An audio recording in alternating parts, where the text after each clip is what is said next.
This is public hearing of the Committee of the Whole regarding bill numbers 190152, 190153, 190154, 190155, and resolution number 190164.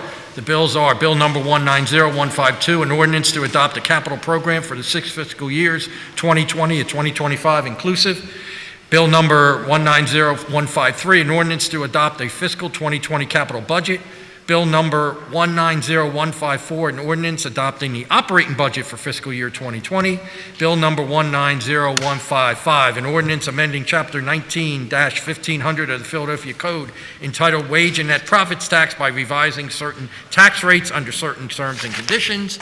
And resolution number 190164, resolution providing for the approval by the Council of the City of Philadelphia of a revised 5-year financial plan for the City of Philadelphia covering fiscal years 2020 through 2024 and incorporating proposed changes with respect to the fiscal year 2019, which is to be submitted by the mayor to the Pennsylvania Intergovernmental Cooperation Authority pursuant to the Intergovernmental Cooperation Agreement authorized by an ordinance of this council approved by the mayor on January 3rd, 1992, bill number 1563-A, by and between the city and the authority. Today, we continue the public hearing of the Committee of the Whole to consider the bills just read that constitute proposed operating and capital spending measures for fiscal year 2020, a capital program, and a forward-looking capital plan for fiscal year 2020 through fiscal year 2025. Today, we will hear testimony from the School District of Philadelphia. Please identify yourselves and proceed. Good morning, everyone. Good morning. I'm Joyce Wilkerson. I'm president of the Board of Education. I'm Bill Height, superintendent of schools. I'm Esmedet Easley, Early Literacy Lead at Overbrook Educational Center. My name is Doha Ibrahim, and I'm a junior at Abraham Lincoln High School. Good morning, everyone. Ms. Wilkerson? I think we want to begin with a video.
Good morning, Councilman Greenlee and members of City Council.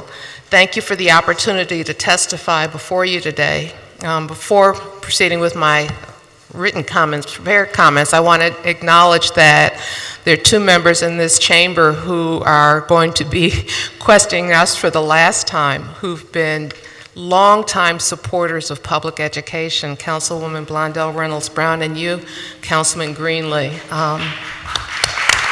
Thank you. Thank you. Support goes back to the early days of liquor by the drink and some of the other battles that have been fought in this chamber in support of public education, and I just wanted to acknowledge the contribution that you've made to the children in Philadelphia, and we will be missing you in the coming years. And so, Thank you. Thank you very much. Thank you so much. Before I turn it over to Superintendent Hyde, I want to acknowledge my fellow board members who are here today and share a few short remarks on behalf of the Board of Education. With me this morning are board members Julia Danzy, Leticia Ehea Hinton, Mallory Fix Lopez, Lee Wong, and Dr. Christopher McGinley. The FY 2019-2020 lump sum statement and 5-year financial plan unanimously approved by the board last month does not simply reflect an exercise in dollars and cents. It's a thoughtful and strategic investment plan that builds on prior investments and expands to new ones in the best interest of our students. It's a statement about what our school board and the district leadership believe is most important to continue the progress we've made over the past several years. Progress improving schools across our city, progress improving student achievement, progress restoring needed supports for our schools, and progress making improvements to support safer, cleaner, and healthier schools for our students. As the video highlights, our investment plan is working. While we can all take pride in the shared accomplishment, we must acknowledge that there's much more work to do in order to provide all our students with the educational supports and opportunities they need to thrive. I thank this City Council for helping to bring much needed resources to our schools and ask that each of you continue your support for our investment strategy. Our students deserve nothing less. At this time, I'll yield to Superintendent Hyde for his testimony. Thank you, Board President Wilkerson, and good morning, Councilman Greenlee and City Council members. I too share in President Wilkinson's comments about the work that you've done, Councilman Greenlee, and the work that Councilwoman Blondell Reynolds Brown has done over the past years to support our youth, and you will be missed. And I thank you for all that you've done on behalf of the children in our school district. I appreciate the opportunity to testify before you this morning. Yesterday I was in Harrisburg with my urban superintendent colleagues from across the state, advocating for many needs of our public schools. I talked about how Pennsylvania's urban school districts are responsible for educating 1 of every 7 children in our public schools. And as the largest school district in the state, and one of the largest in the country, we must lead the way in graduating students today with the skills, knowledge, and experiences they need to be the workers, business owners, leaders, and entrepreneurs of tomorrow. As you saw in the video, and as Board President Wilkerson stated, we are making steady progress. We have set clear goals, prioritized investments to support these goals, and are now seeing positive outcomes from our efforts. Early literacy is one of our anchor goals and an area for targeted investment because reading is foundational for all other learning. Students who are not skilled readers by 4th grade are less likely to succeed. Students who are not skilled. Since 2014, we have provided training for kindergarten through 3rd grade teachers, made reading a 2-hour part of every early grade schedule, provided on-site early literacy coaches in every school, created level libraries in every K-3 classroom, and modernized 223 early literacy classrooms in 19 schools with updated technology and furniture. To share a firsthand perspective on these investments and how these investments are making a difference for teachers and students, I'd like to introduce to you this morning Ahmeda Easley, an early literacy lead at Overbrook Elementary Educational Center. Ms. Ahmeda? Yes, Bishop. Good morning, Councilman Greenlee and City Council members. Thank you for the opportunity to testify before you here today. In the words of the late B.B. King, the beautiful thing about learning is nobody can take it away from you. As educators, we are guiding students in preparation for the real world. And that guidance starts with literacy. Matching sounds and identifying words are major milestones in building a strong foundation that will allow our students to later acquire more complex skills. When I came into the district 3 years ago, I didn't have adequate libraries for the children, guided readers, challenging on-level texts, or coaches who knew how to move kids forward. 3 years ago, I had a student in my kindergarten class at Overbrook Educational Center, OEC, Kadim, who would hold books upside down, could only identify 7 out of 26 letters, and didn't have the stamina to read for 5 minutes. Fast forward 3 years later, we now have the tools to reach our goal. And that same student who couldn't read for more than 5 minutes just sat down for his first PSSA. As I proctored the exam for over 90 minutes, I saw his focus and his self-determination. And all the passion I've had for his learning since K, I now saw in him. Veteran teachers who have been in the district for years have shared with me their past frustrations with the lack of continued support and resources needed to set students up for success. It felt like an impossible task. But now, coaching has provided educators with ongoing support to maintain motivation and give them the encouragement they didn't have before. In 2015, I attended a week-long summer institute as part of the Early Literacy Initiative. I walked away with new knowledge of the district's early literacy concepts, strategies to use as best practices in my classroom, and a desire to continue growing. When I stepped back into the classroom, I was able to use the tools and resources provided by the district to help my students master strategies they need in order to read. At OEC, our classroom libraries now contain authentic texts that support students' ability to learn language and vocabulary through the exploration of real-world experiences. Students start learning to read, but that evolves into them reading to learn. In K-3, children are given the framework and resources, but the work has to continue. We can't stop there. Literacy is a continuous practice that does not occur only in stages, but in a progression. As a second-year early literacy lead at OEC, my goal is to train our K-3 teachers to be experts in the work and to understand the importance of teaching students instructional strategies to use independently. We know this is successful, and now we're taking what we know works and scaling it in grades 4 and 5 and expanding the framework to other subjects. The same skills that students learn in literacy are cross-curricular with math. For example, sequencing, which refers to students' ability to retell events in the order in which they occurred. It's taught in literacy when a student is reading a story, can also be applied in math when a student is solving a problem and identifying steps. And in science, when a student is learning about the life cycle of a butterfly. As an early literacy lead, I see the ways in which the district and schools are taking ownership, my teachers are taking ownership, and my students are taking ownership of their learning, and no one can take that away. Thank you.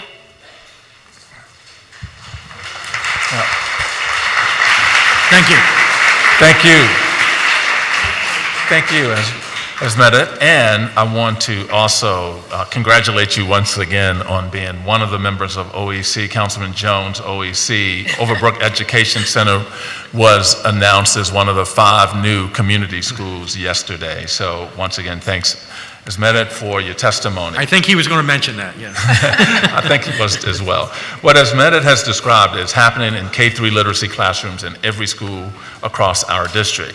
And it's paying off. Since 2015, the percent of 8-year-olds reading on grade level has increased 3 percentage points, and the number of third graders scoring at the lowest level on PSSA assessments has decreased by 6 percentage points. Our students' 3-year academic growth rates in literacy are up across every tested grade level and are outpacing the state average in nearly all tested grade levels. Our FY2019-2020 investment plan builds on this success by expanding our K-3 early literacy model to grades 4 and 5. We know what investment in early literacy achieves, and they are investments we must be willing to make. Ensuring every graduate is ready for a college or career is another core area of investment. So far, basic investments to restore more than 1,700 teachers and support staff positions in schools, provide more advanced placement and dual enrollment opportunities for students, ensure counselors and nurses support every school, and add more CTE programs in high schools have already helped to increase our high school graduation rate for 3 years in a row, from 74% in 2014 to 79% in 2018.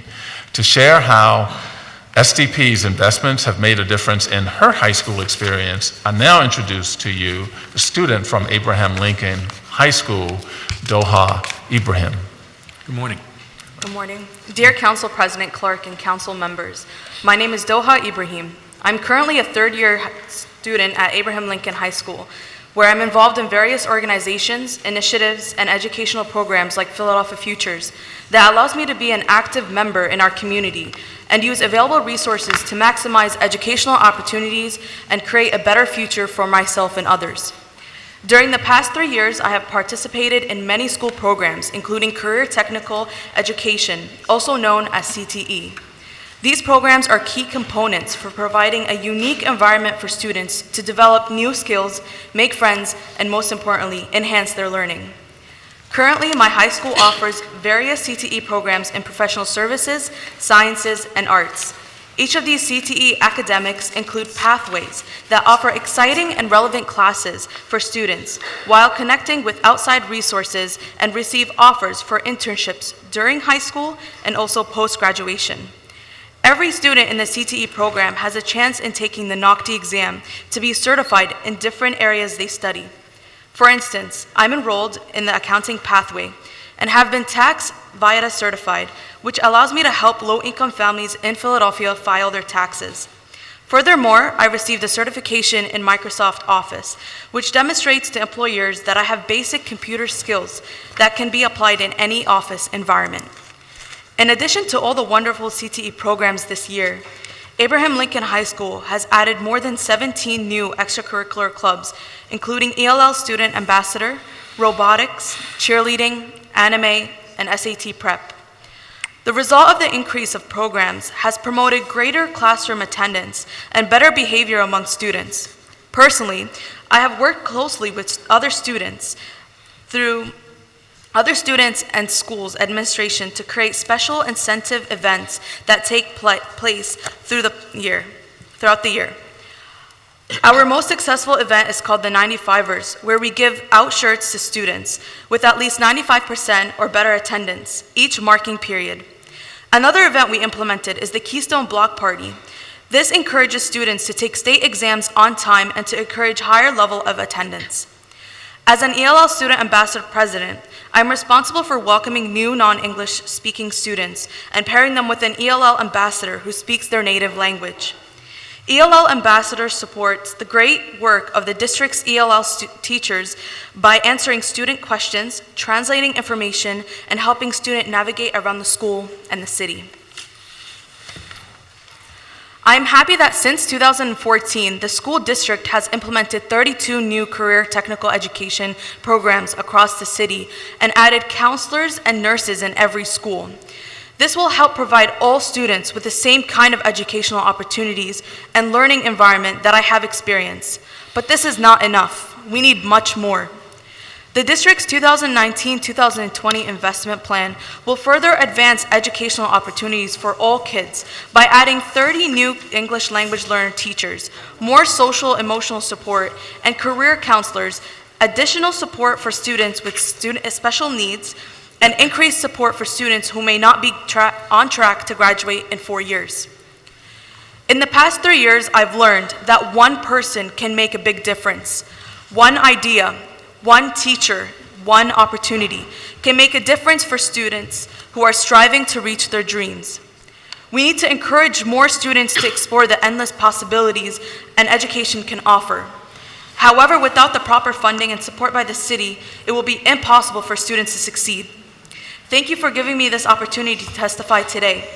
But before I end, I would like to remind everyone in this room that the best schools are not the ones that teach students how to memorize the dots, Rather, they are the ones that provide great learning opportunities and experiences for students and then inspire them to connect the dots to build a strong future.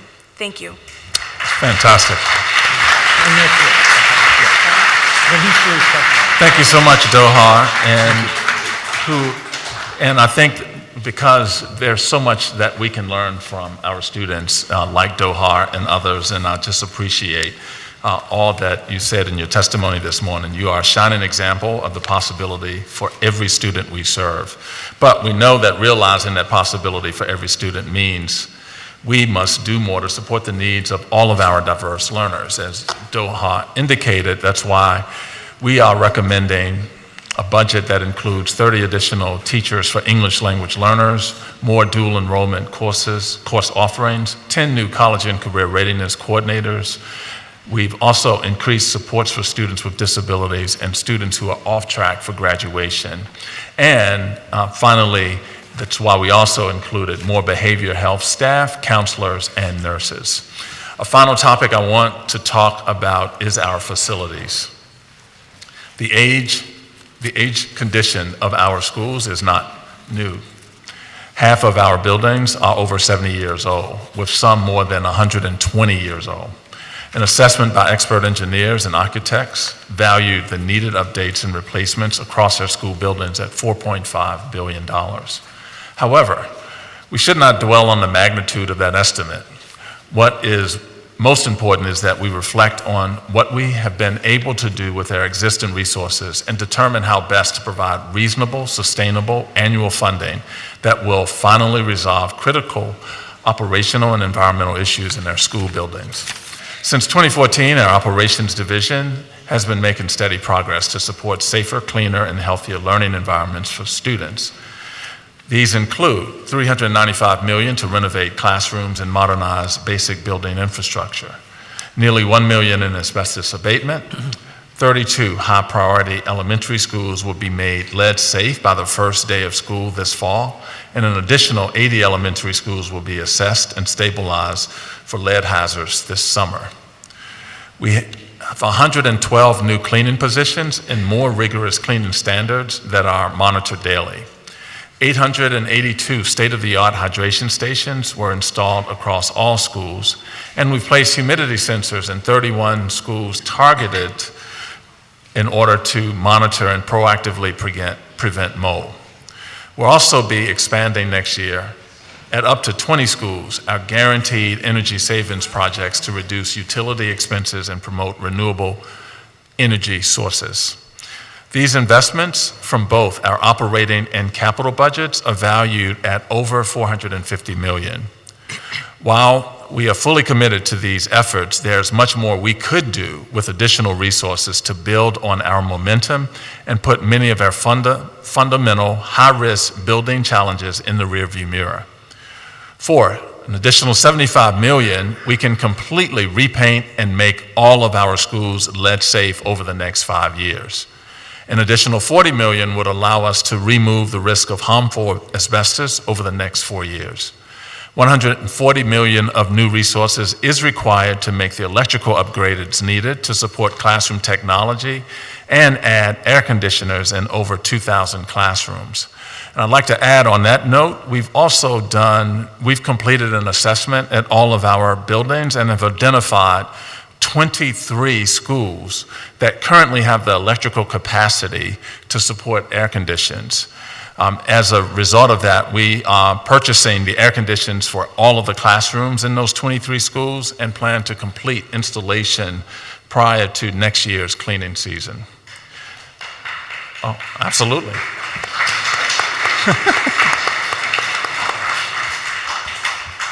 The vision we all embrace is for every student to have access to a great school close to where they live.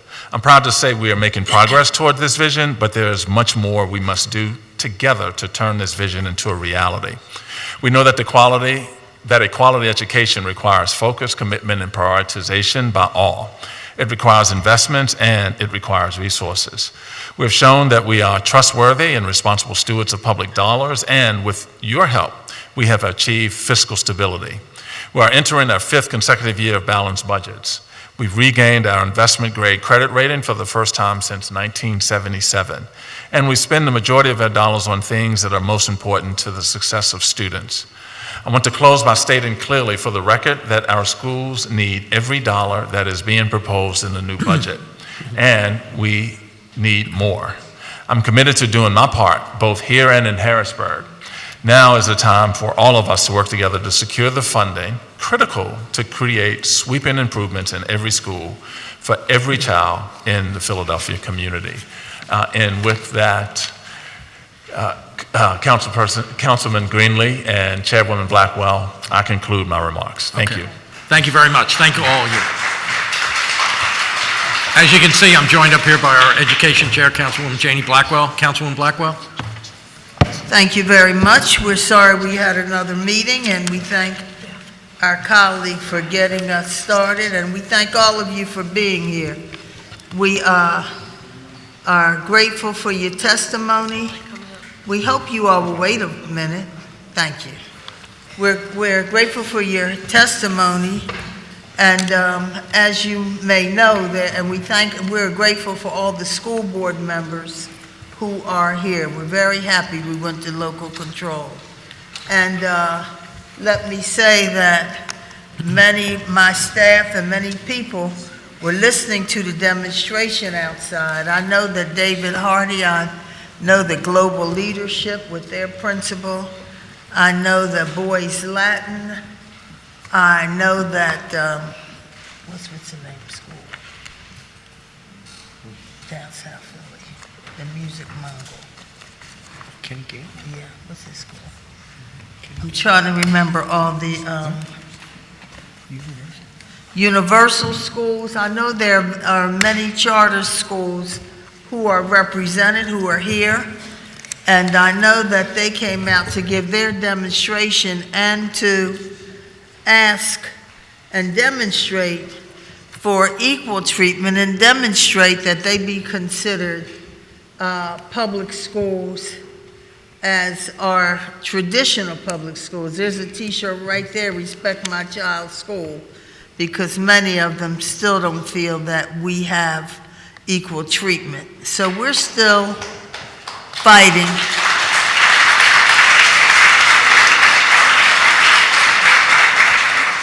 I think that's a help. I see the head of Richard Allen Prep School. I want to thank him for also allowing a church to use his school on Sundays. I was there this past Sunday at Hickman Temple. Thank you. That's very kind of you to let them use your church. And we are grateful for all the principals, all the schools who are here, and we certainly agree with them that we really need to find a way to fund all schools equally, whether they're charter schools or whether they're traditional public schools. We need them in our system. Our parents want them. Thank you.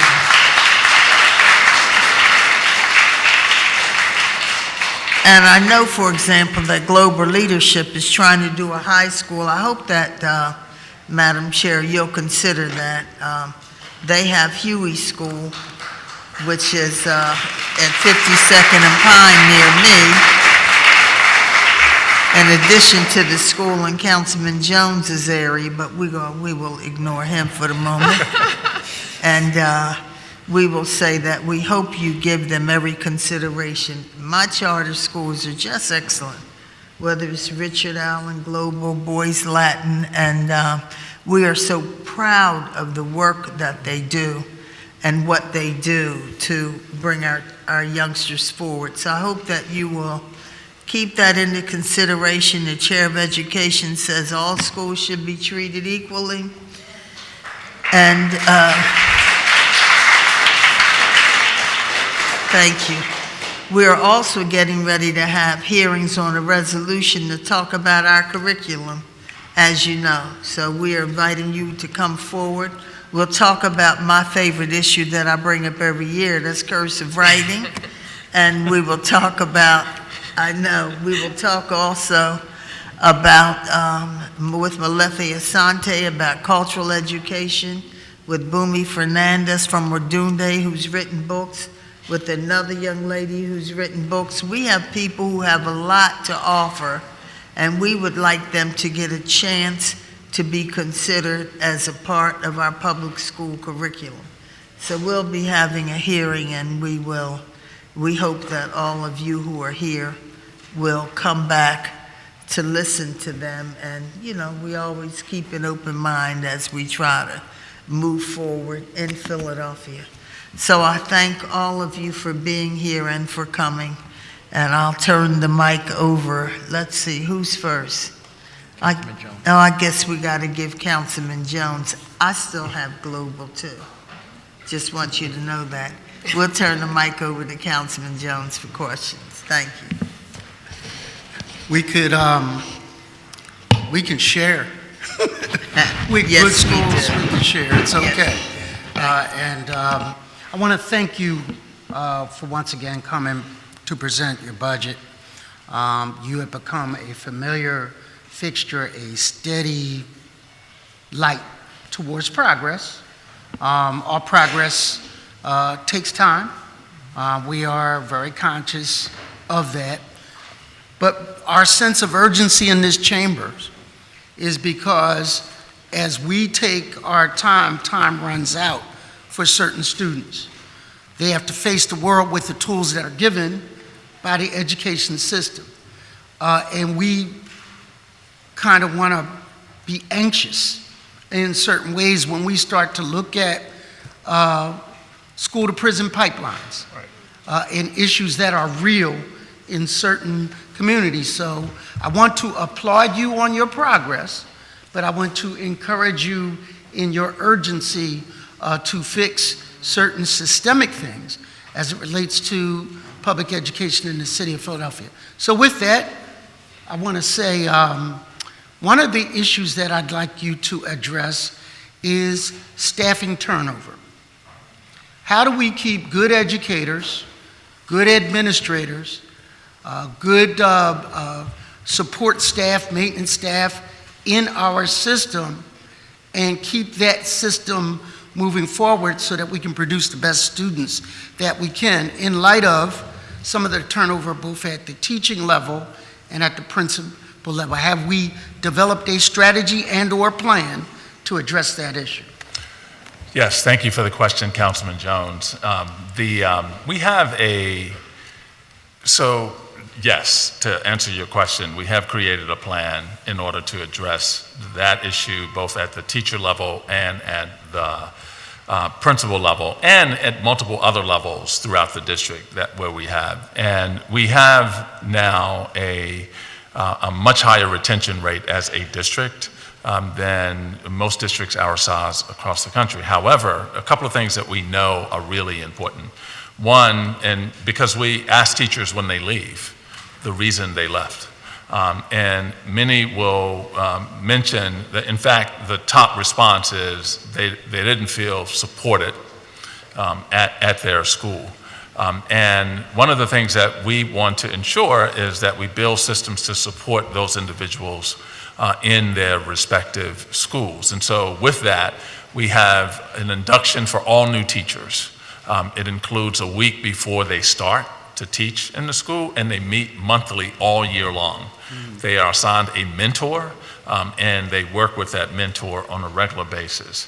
In addition, we are also trying to create environments and climates in schools where individuals feel valued and feel that their voices are heard, and provide professional development opportunities that are responsive to what they need in order to carry out the types of lessons that they want to plan in their classrooms. And so part of the plan is training individuals, but another part is really about creating the climates and cultures that promote the conditions that allow individuals to want to remain in those schools. We've studied the schools with the highest retention rates to understand what's happening in those places.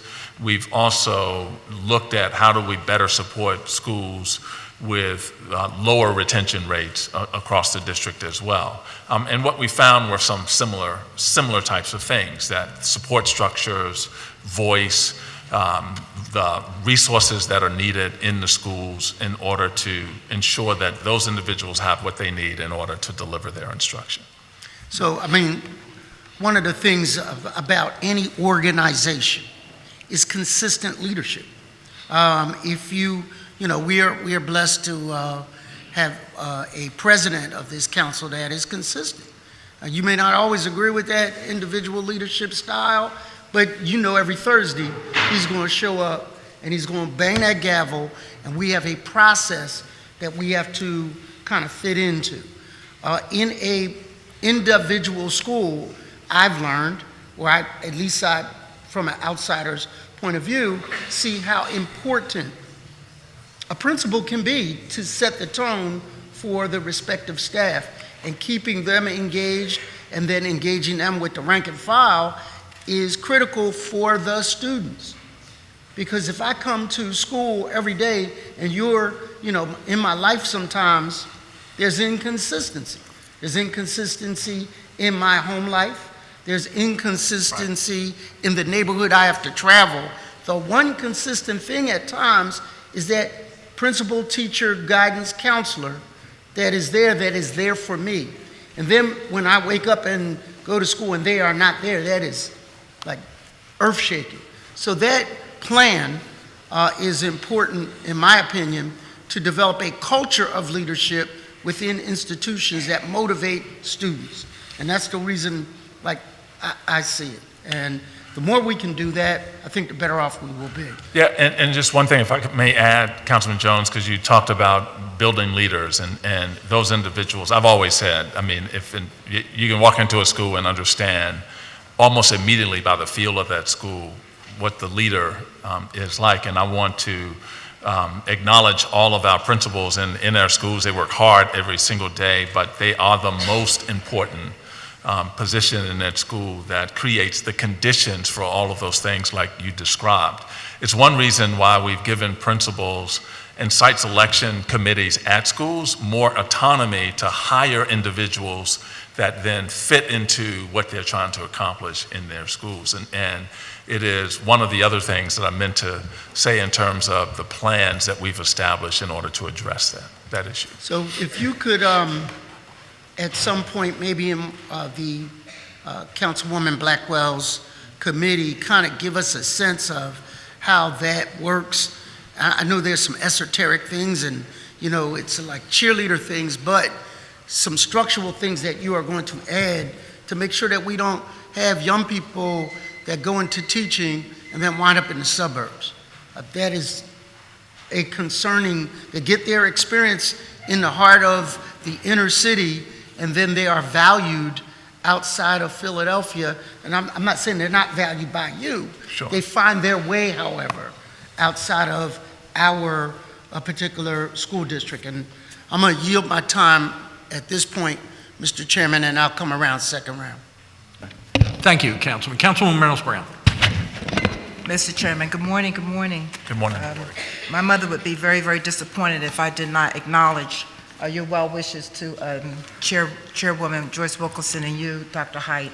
So my response to that is first, thank you. And what I will say to you is that while there's no perfect time to come to grips with what you want to be when you grow up, it's the right time for me after 20 years. And what I also know is that I don't want to get to the fourth act of my life and being in a place where I wish I had, where I wish I could have. And lastly, I'll say that, and a couple of my colleagues and my staff hear me say this often, I do not want to get to the end of my career as a working mother and find that I've only lived the length of it. I want to have lived the width of it as well. And so with that, the decision, and I'm so in a good place with that decision because I am indeed also ready to pass the baton.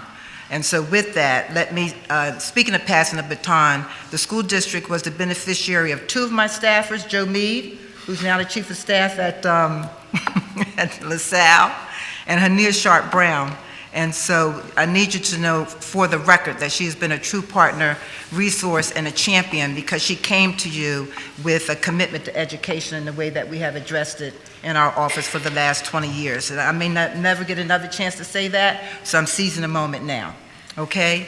To follow up on Councilman Jones, question, and let me thank the two professionals that you brought to your table to speak today. That's a new paradigm shift to hear from folks on the front line who are living and working in the school district. I want to follow up on the career technical education, because yesterday my staff and I met with the leadership at the Sheet Metal Workers Union, and they are ready for a partnership with the school district, because from what I gather, and we'll take a tour in June, they have a real training program on site where they want to link up with the school district. So currently, how many career technical schools do we have right now in the system? So we have 113 CTE programs in 33 schools. Those 33 schools are neighborhood schools, special admission schools, and citywide schools, and alternative education schools. And so we even have a CTE programs at the Youth Center and Pennypack. The Youth Study Center? Yes, the Youth Study Center and Pennypack. Okay, so that's fine, because we're so accustomed to having schools, but what you've done is cast the net wider by having programs. Is that fair to say? Yes, and because those young people at those centers are of school age, we thought it was important to also establish those programs at those centers. Do you still have the relationship with Fleet Management? Yes, oh, yes. Okay. Absolutely. All right, then. Let's now go to one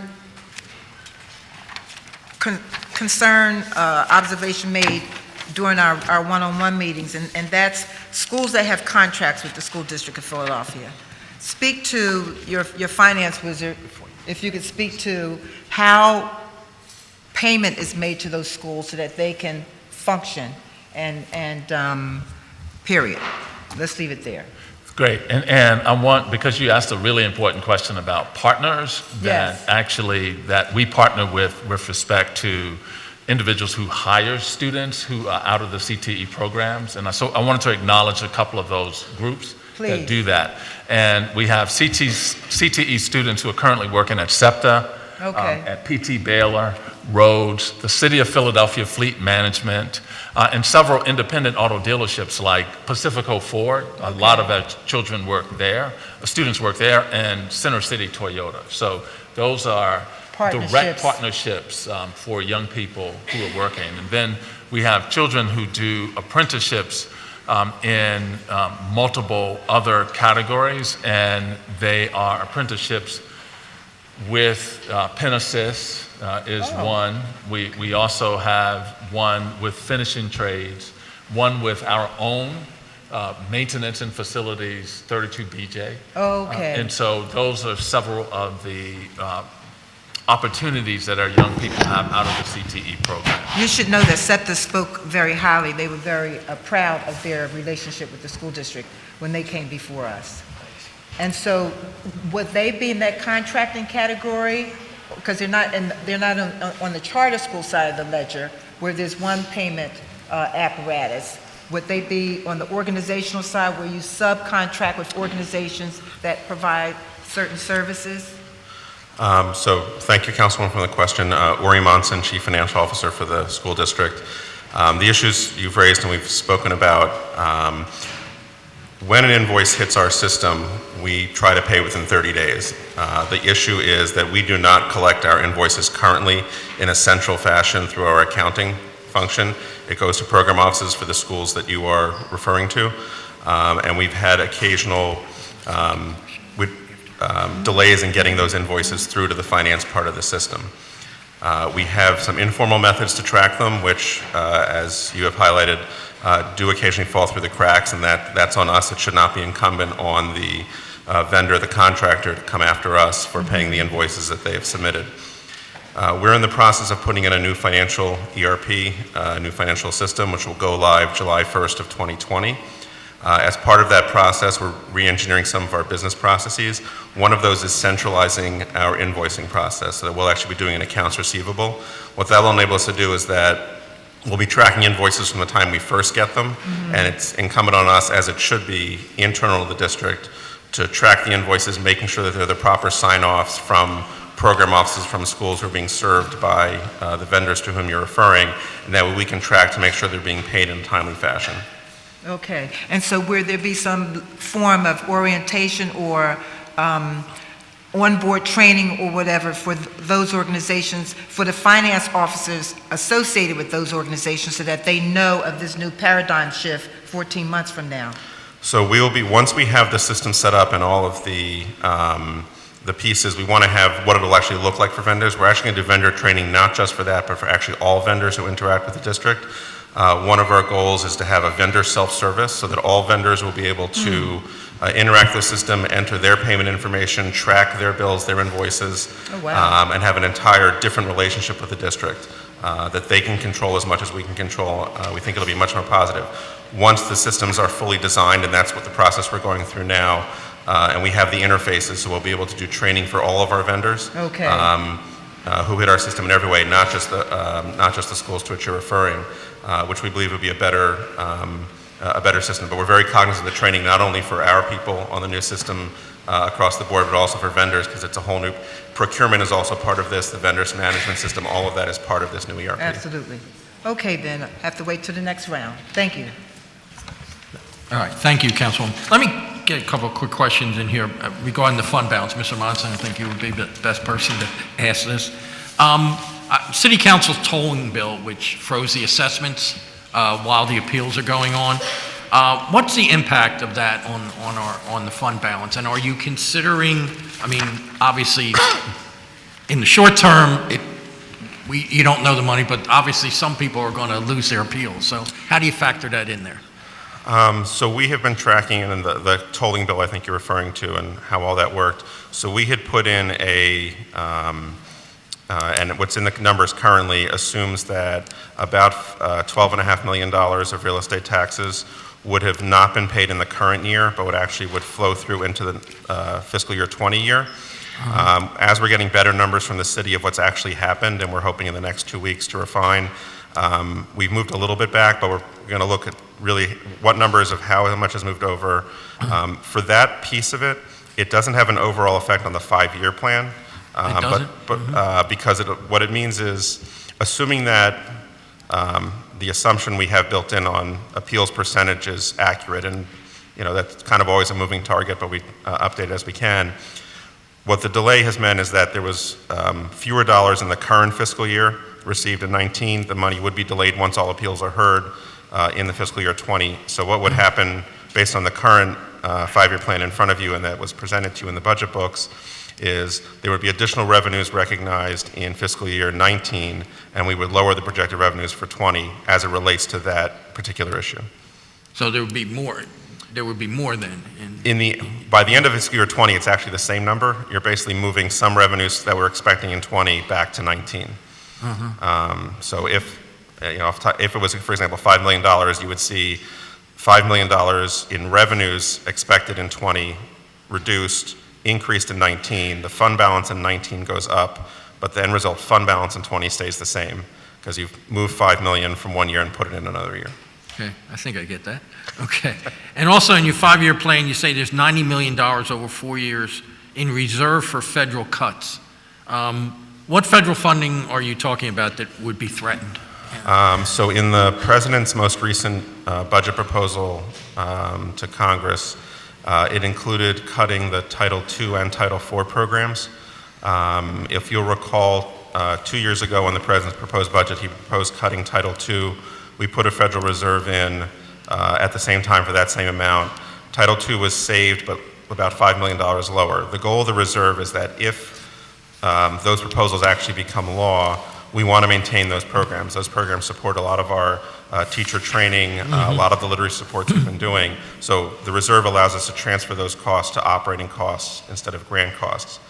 The way the proposal exists, it wouldn't actually take effect until fiscal year 21, so you don't see the Federal Reserve in the 5-year plan until fiscal year 21, and obviously, as things change, we'll make adjustments depending on what actually passes, but that most likely won't happen until October. But everything we do in our budget at the city, state, and federal level, we assume the mayor's proposed budget, the governor's proposed budget, and the president's proposed budget until action is taken on those budgets. So you're assuming that they'll all pass until they don't, is that basically? Correct. I mean, that's, we feel that's the most appropriate approach for us to take. Okay, but obviously, if that's not the case, then as time goes on, your fund balance would increase, right? And you wouldn't be, I think you have by FY22, you're in the red a little bit, is that? Negative 30 million by FY22, and obviously that would help us unwind that. And again, we made that change this current year when, once the $5 million came out, we took out the federal, I was actually very happy not to have it in there. We had to put it back because of the proposed budget, and we kind of keep working with proposed budgets. But obviously, if that doesn't pass, even before another budget cycle, we actually did it this time in the quarterly reports that we put out every quarter, made that adjustment in the current year quarterly reports, I think back in the first quarter for the last one, and we would do the same thing once there's action at the federal level.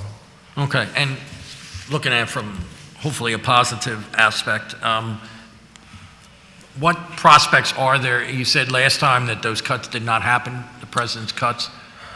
What's the thought process, or what's the projection, if you will? I know you have to assume certain things, but also the... So I can't tell you obviously what's going to happen. Pardon me? I'm sorry. I can't tell you what's going to happen. No, What I can no. tell you is that, unlike last time, the House education proposals not only didn't cut these programs, but actually increases funding Right. for Title I, maintains Title II, and increases Title IV.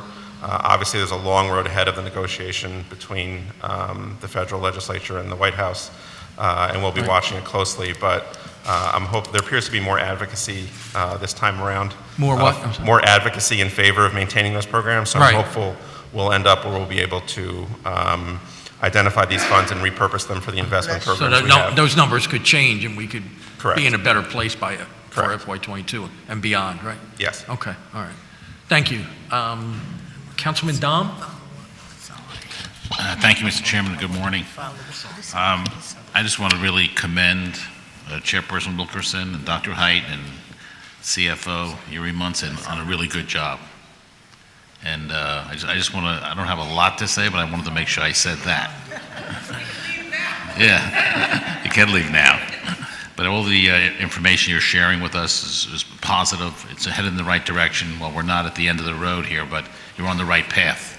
And I'm very impressed that you regained your investment grade rating. That's great, since 1977. That's unbelievable. And I'm impressed with the students who are here today. I'm impressed with the scores. I'm impressed with the high school graduation rates. While it could all be better, I think, Dr. Height, you shared a number with me, I think it was last week. What is the actual high school graduation rates? There were two different numbers, if I recall. Yeah, two different numbers, Councilman Dom. So one number represents the number of students who enter the 9th grade and graduate 4 years later, and enters the district comprehensive schools. That number is 79%. There's another group of students who represents any young person or young adult who's working towards a high school diploma. Those are individuals who may be in alternative education programs, left the system, now have come back.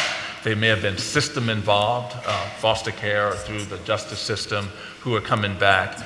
When we throw in all the numbers together, that number is 69% of those individuals are graduating.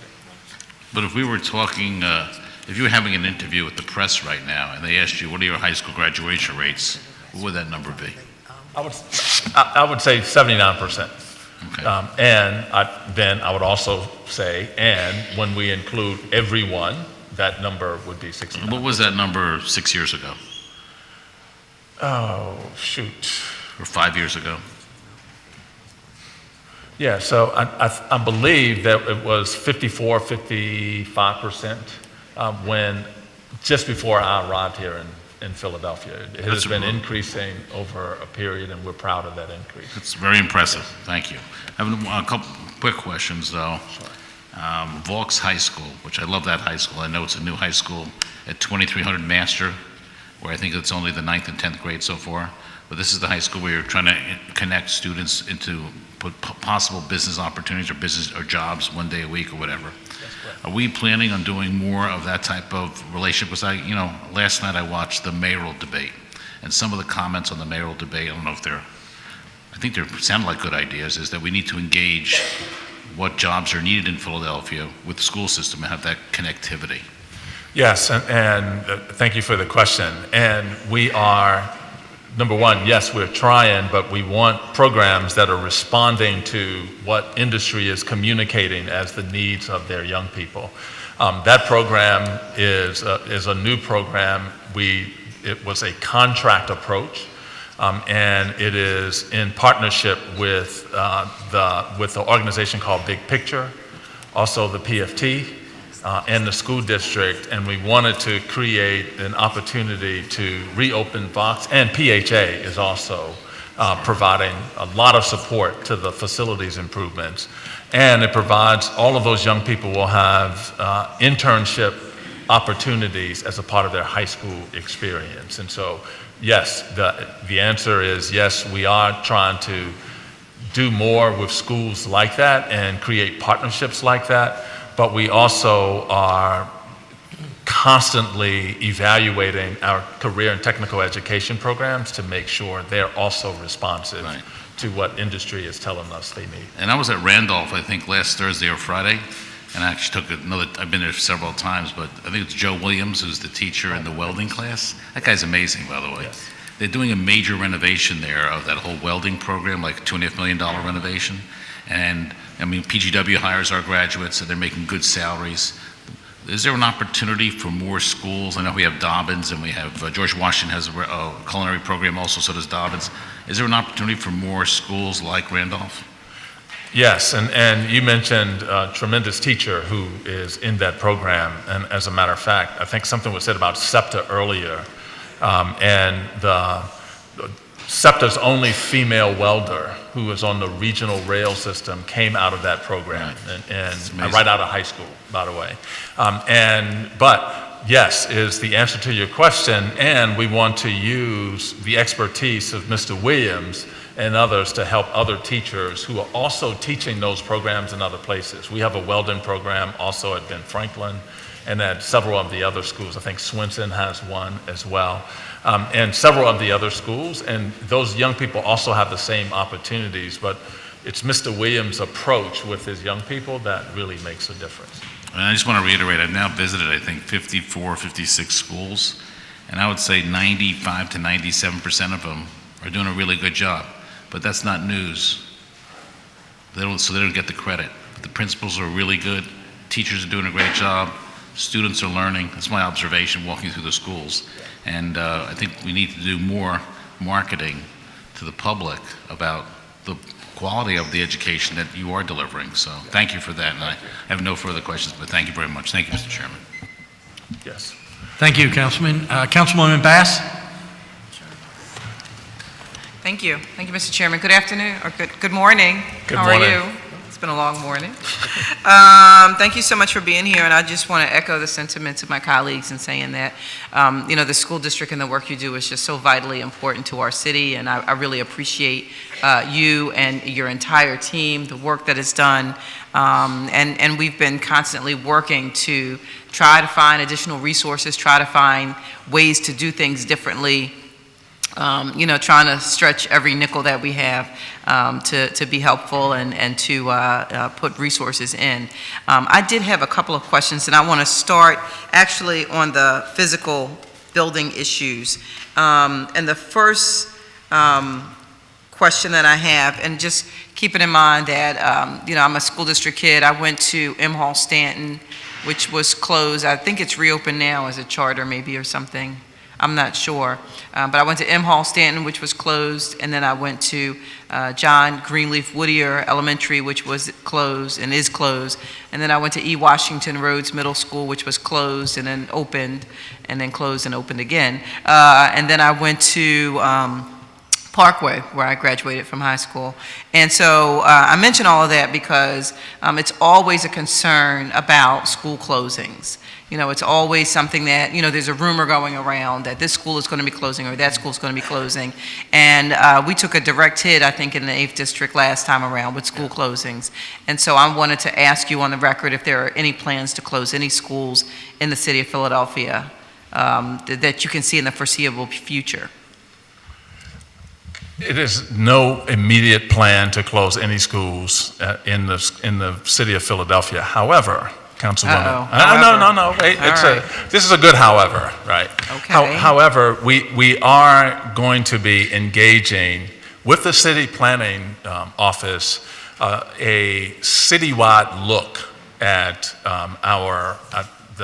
all of our inventories of school buildings, of city properties, and it really is to look both at the needs of the facilities, the condition of the facilities, the utilization of those facilities, and what it will take to either make the repairs necessary or replace that facility with one that is better.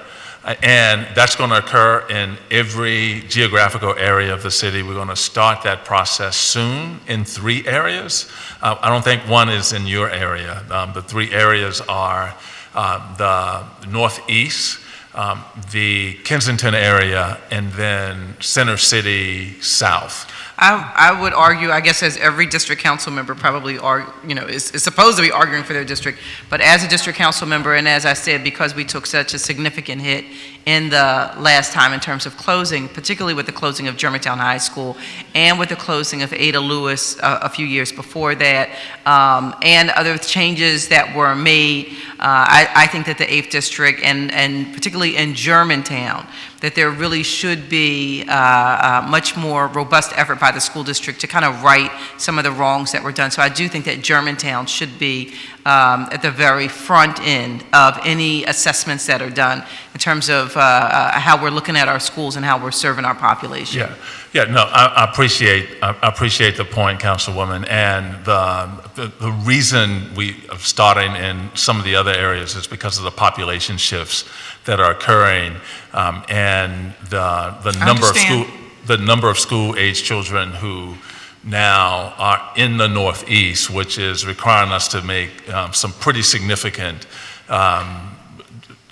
changes to that may require pretty significant changes to boundaries, to how we think about new schools that are being constructed, the population shifts that are also in some of the areas of the city that have now created immediate needs for additional classroom spaces, and then looking at an area of the city that has some of both of those things. I mean, and then our capacity to do that in a way that is effective. And as I indicated, we're going to be doing it in each of the geographical areas. We just started in these 3, and then we'll move to the other areas. Well, I understand. You know, we all know that population has really shifted eastward in the city, and so, you know, when the last redistricting was done, pretty much all of the districts that were sort of west of Broad Street all shifted eastward to some degree, but at the same time, we can't,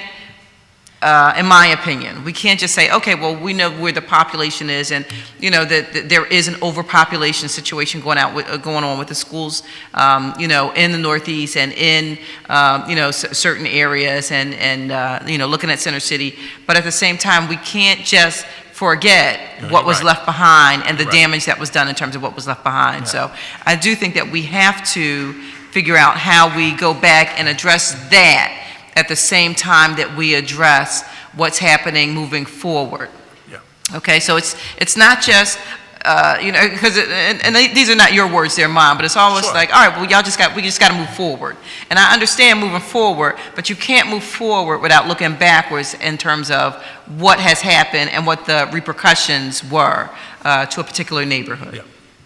I think the board fully supports supports this process. You know, schools have a very special role in communities, and so it's not just a population shift issue. You know, we have this conversation with, you know, Dr. Height all the time, and so we're excited about the process that the superintendent has laid out, because we think we'll have those kinds of conversations about, you know, not just catchment areas, but the role of schools in neighborhoods. That's why Planning Commission is so important.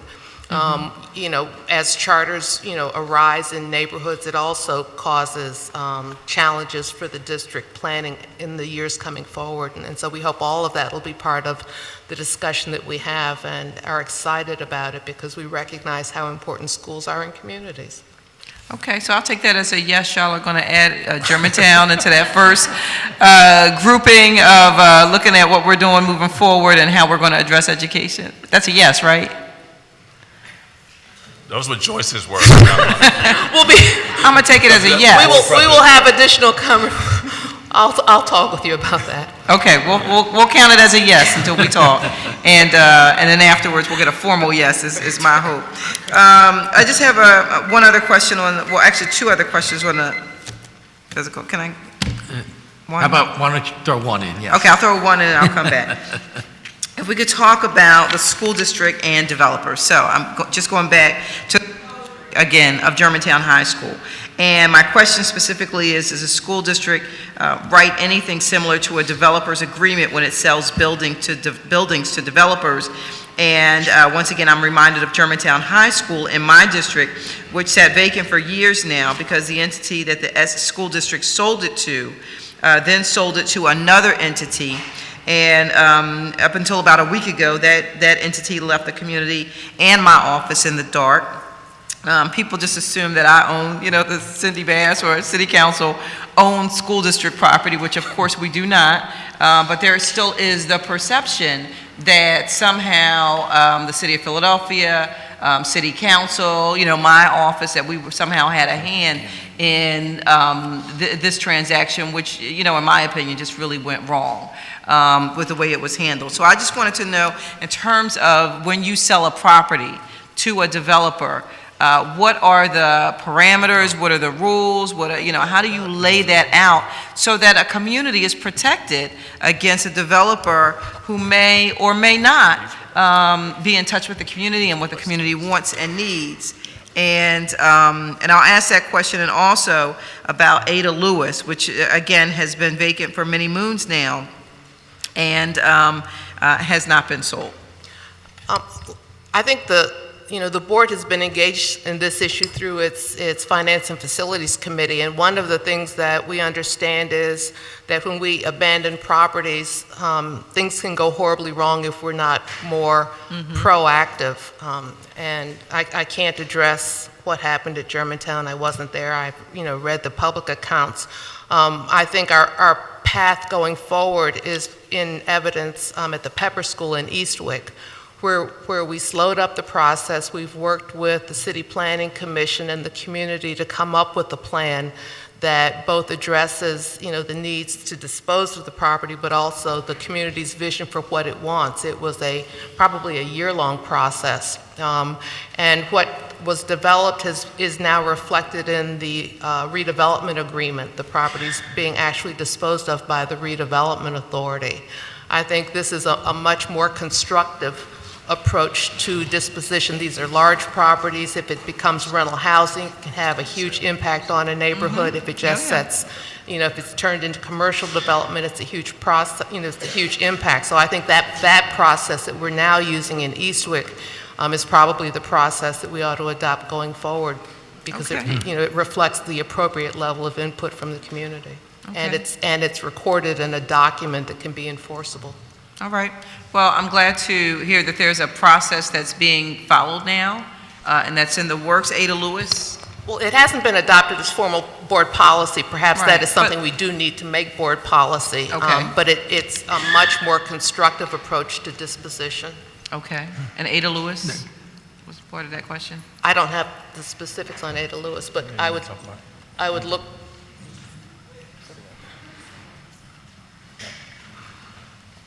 So Ada Lewis is still a surplus property.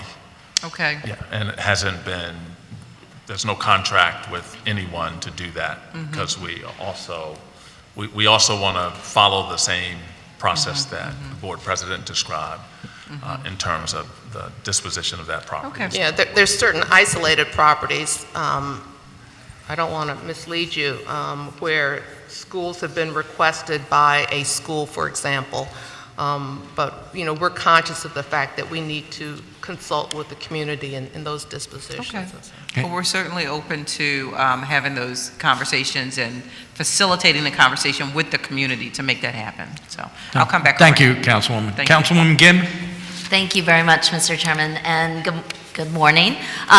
First of all, welcome Dr. Hyde and Mr. Monson, and I just wanted to say that it's really refreshing to have Dr. Wilkerson join us as chair.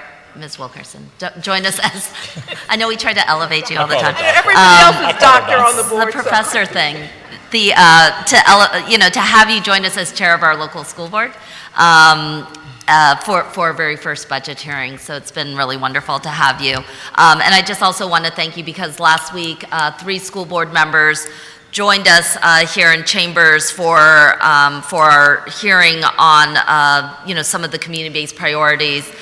We had a chance to listen to a really diverse group of young people, immigrant groups, educators, parents who were really talking about how this first local budget has a chance to really prioritize community-based needs that have a chance to bridge that trust level that we need with our communities and our schools. So I want to thank you all for that especially. Well, thank you. Public engagement is a huge part of what this board wants to accomplish. We have a committee that is focused on community engagement, and so they've been meeting out in the community. We make an effort to attend meetings to which we're invited. We can't go to all of them, but appreciate the recognition for the work that we're putting in. And I think, I'm really looking forward to having a hard look at some of the accomplishments and challenges we've been able to do. We've certainly come a long way since the Corbett budget cuts. We've come a long way from some of the decisions that were made that I think were talked about earlier under the state takeover. But this is an important time for us. So one of the areas that I think we want to take a hard look at is around vacancies. This is one of the most important areas around the school district. My understanding is as of March 26th, the district had about 158 teaching vacancies, impacting at least 13,000 students. Most of them are concentrated in schools that have very high-risk students and vulnerable students. For example, as you know, Harding Elementary is typically at the top of the list with 6 vacancies for just under 800 students. But they also run the gamut. I mean, obviously, I think we're concerned because some of the vacancies hit some essential teaching areas, including middle years English, health and phys ed, math, science. At West Philadelphia, we've got 5 vacancies, 4 of which are in essential teaching areas such as Spanish, biology, and English, and just under 500 students. And it's, look, this is not just a Philadelphia problem, but it is our problem nonetheless. And I'm committed to seeing us try to figure out how we can be helpful to move it forward and what the district is looking at. 40% of our schools have vacancies. That means 94 school buildings with vacant positions. That has a deep impact on prep periods, on all the teachers in the building. A quarter of these are in elementary ed, which is an important area, but, most folks don't also know that 16% are also in special education. So these are really important areas for us to pay attention to. So can you tell me, for the schools that are hit hardest by teacher vacancies, are there any additional resources that the district is putting efforts into? For example, is there tutoring? Are there additional enrichment components? Any supplemental materials? Other types of staffing that we can do to support those schools? Yeah, so thank you, Councilwoman, for the question. Couple of points. One is, yes, to answer the last question, there are additional resources that we put in schools this year. As we started the school year, we identified the schools that carried the largest number of vacancies in the prior year, and we actually hired more individuals than the individuals needed to fill those roles. And so some of the schools that you mentioned actually had what were called surplus individuals at those schools so that they could immediately fill a position if that position went vacant. I also want to make the point that yes, there are that number of vacancies that you mentioned, but it doesn't necessarily mean that there's not a person with the students. And so several of those vacancies have been filled with long-term substitutes. And while that individual may not be certified in that content area, they do have a certification to be in front of students.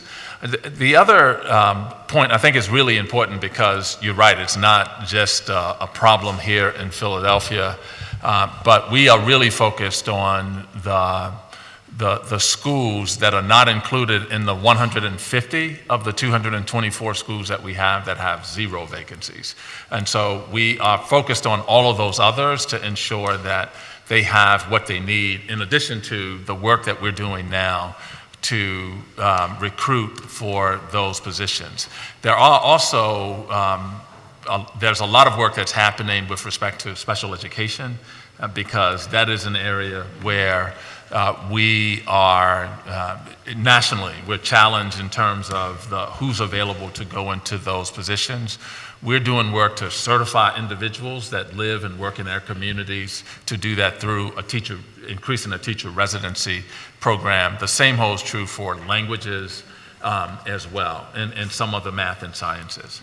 So are there any other options? I mean, so I know that we're gonna, on the front end, we have the teacher surpluses and efforts that we're certainly gonna work on to staff schools. But on the back end, now that we're into, April, May, June, or, even starting as early as January, knowing that these schools have so many vacancies, and some of them, and knowing the impact, what are the plans for the students in those schools so that they can have, be assured that they will have a full opportunity? I mean, is there a need to do additional tutoring or any other staffing or supports, some kind of, especially if they don't have, if they're on a daily substitute or something along those lines? Yeah, so with those young people, the thing that's important is are they getting the content, are they having access to the content in order to be proficient in the areas that they are actually, in the courses that they're enrolled in. One of the reasons we expanded the opportunities over the summer is to ensure that young people or families that feel as if their children haven't had all of the content knowledge will have that opportunity over the summer. There are tutoring opportunities available. We do have out-of-school time opportunities available at multiple schools in order to do this work. But I want to go back to the point I made earlier. In many of the schools that are carrying vacancies, we have individuals who are in front of young people using lesson plans that were developed by a certified teacher. And that is our attempt to ensure that the children have access to that information. We'll move on, but, and I'll come back to it. My concern is just around, it's this, depending on the substitute. Certainly long-term subs have a lot more stability. Daily subs definitely do not, even if they have a full lesson plan.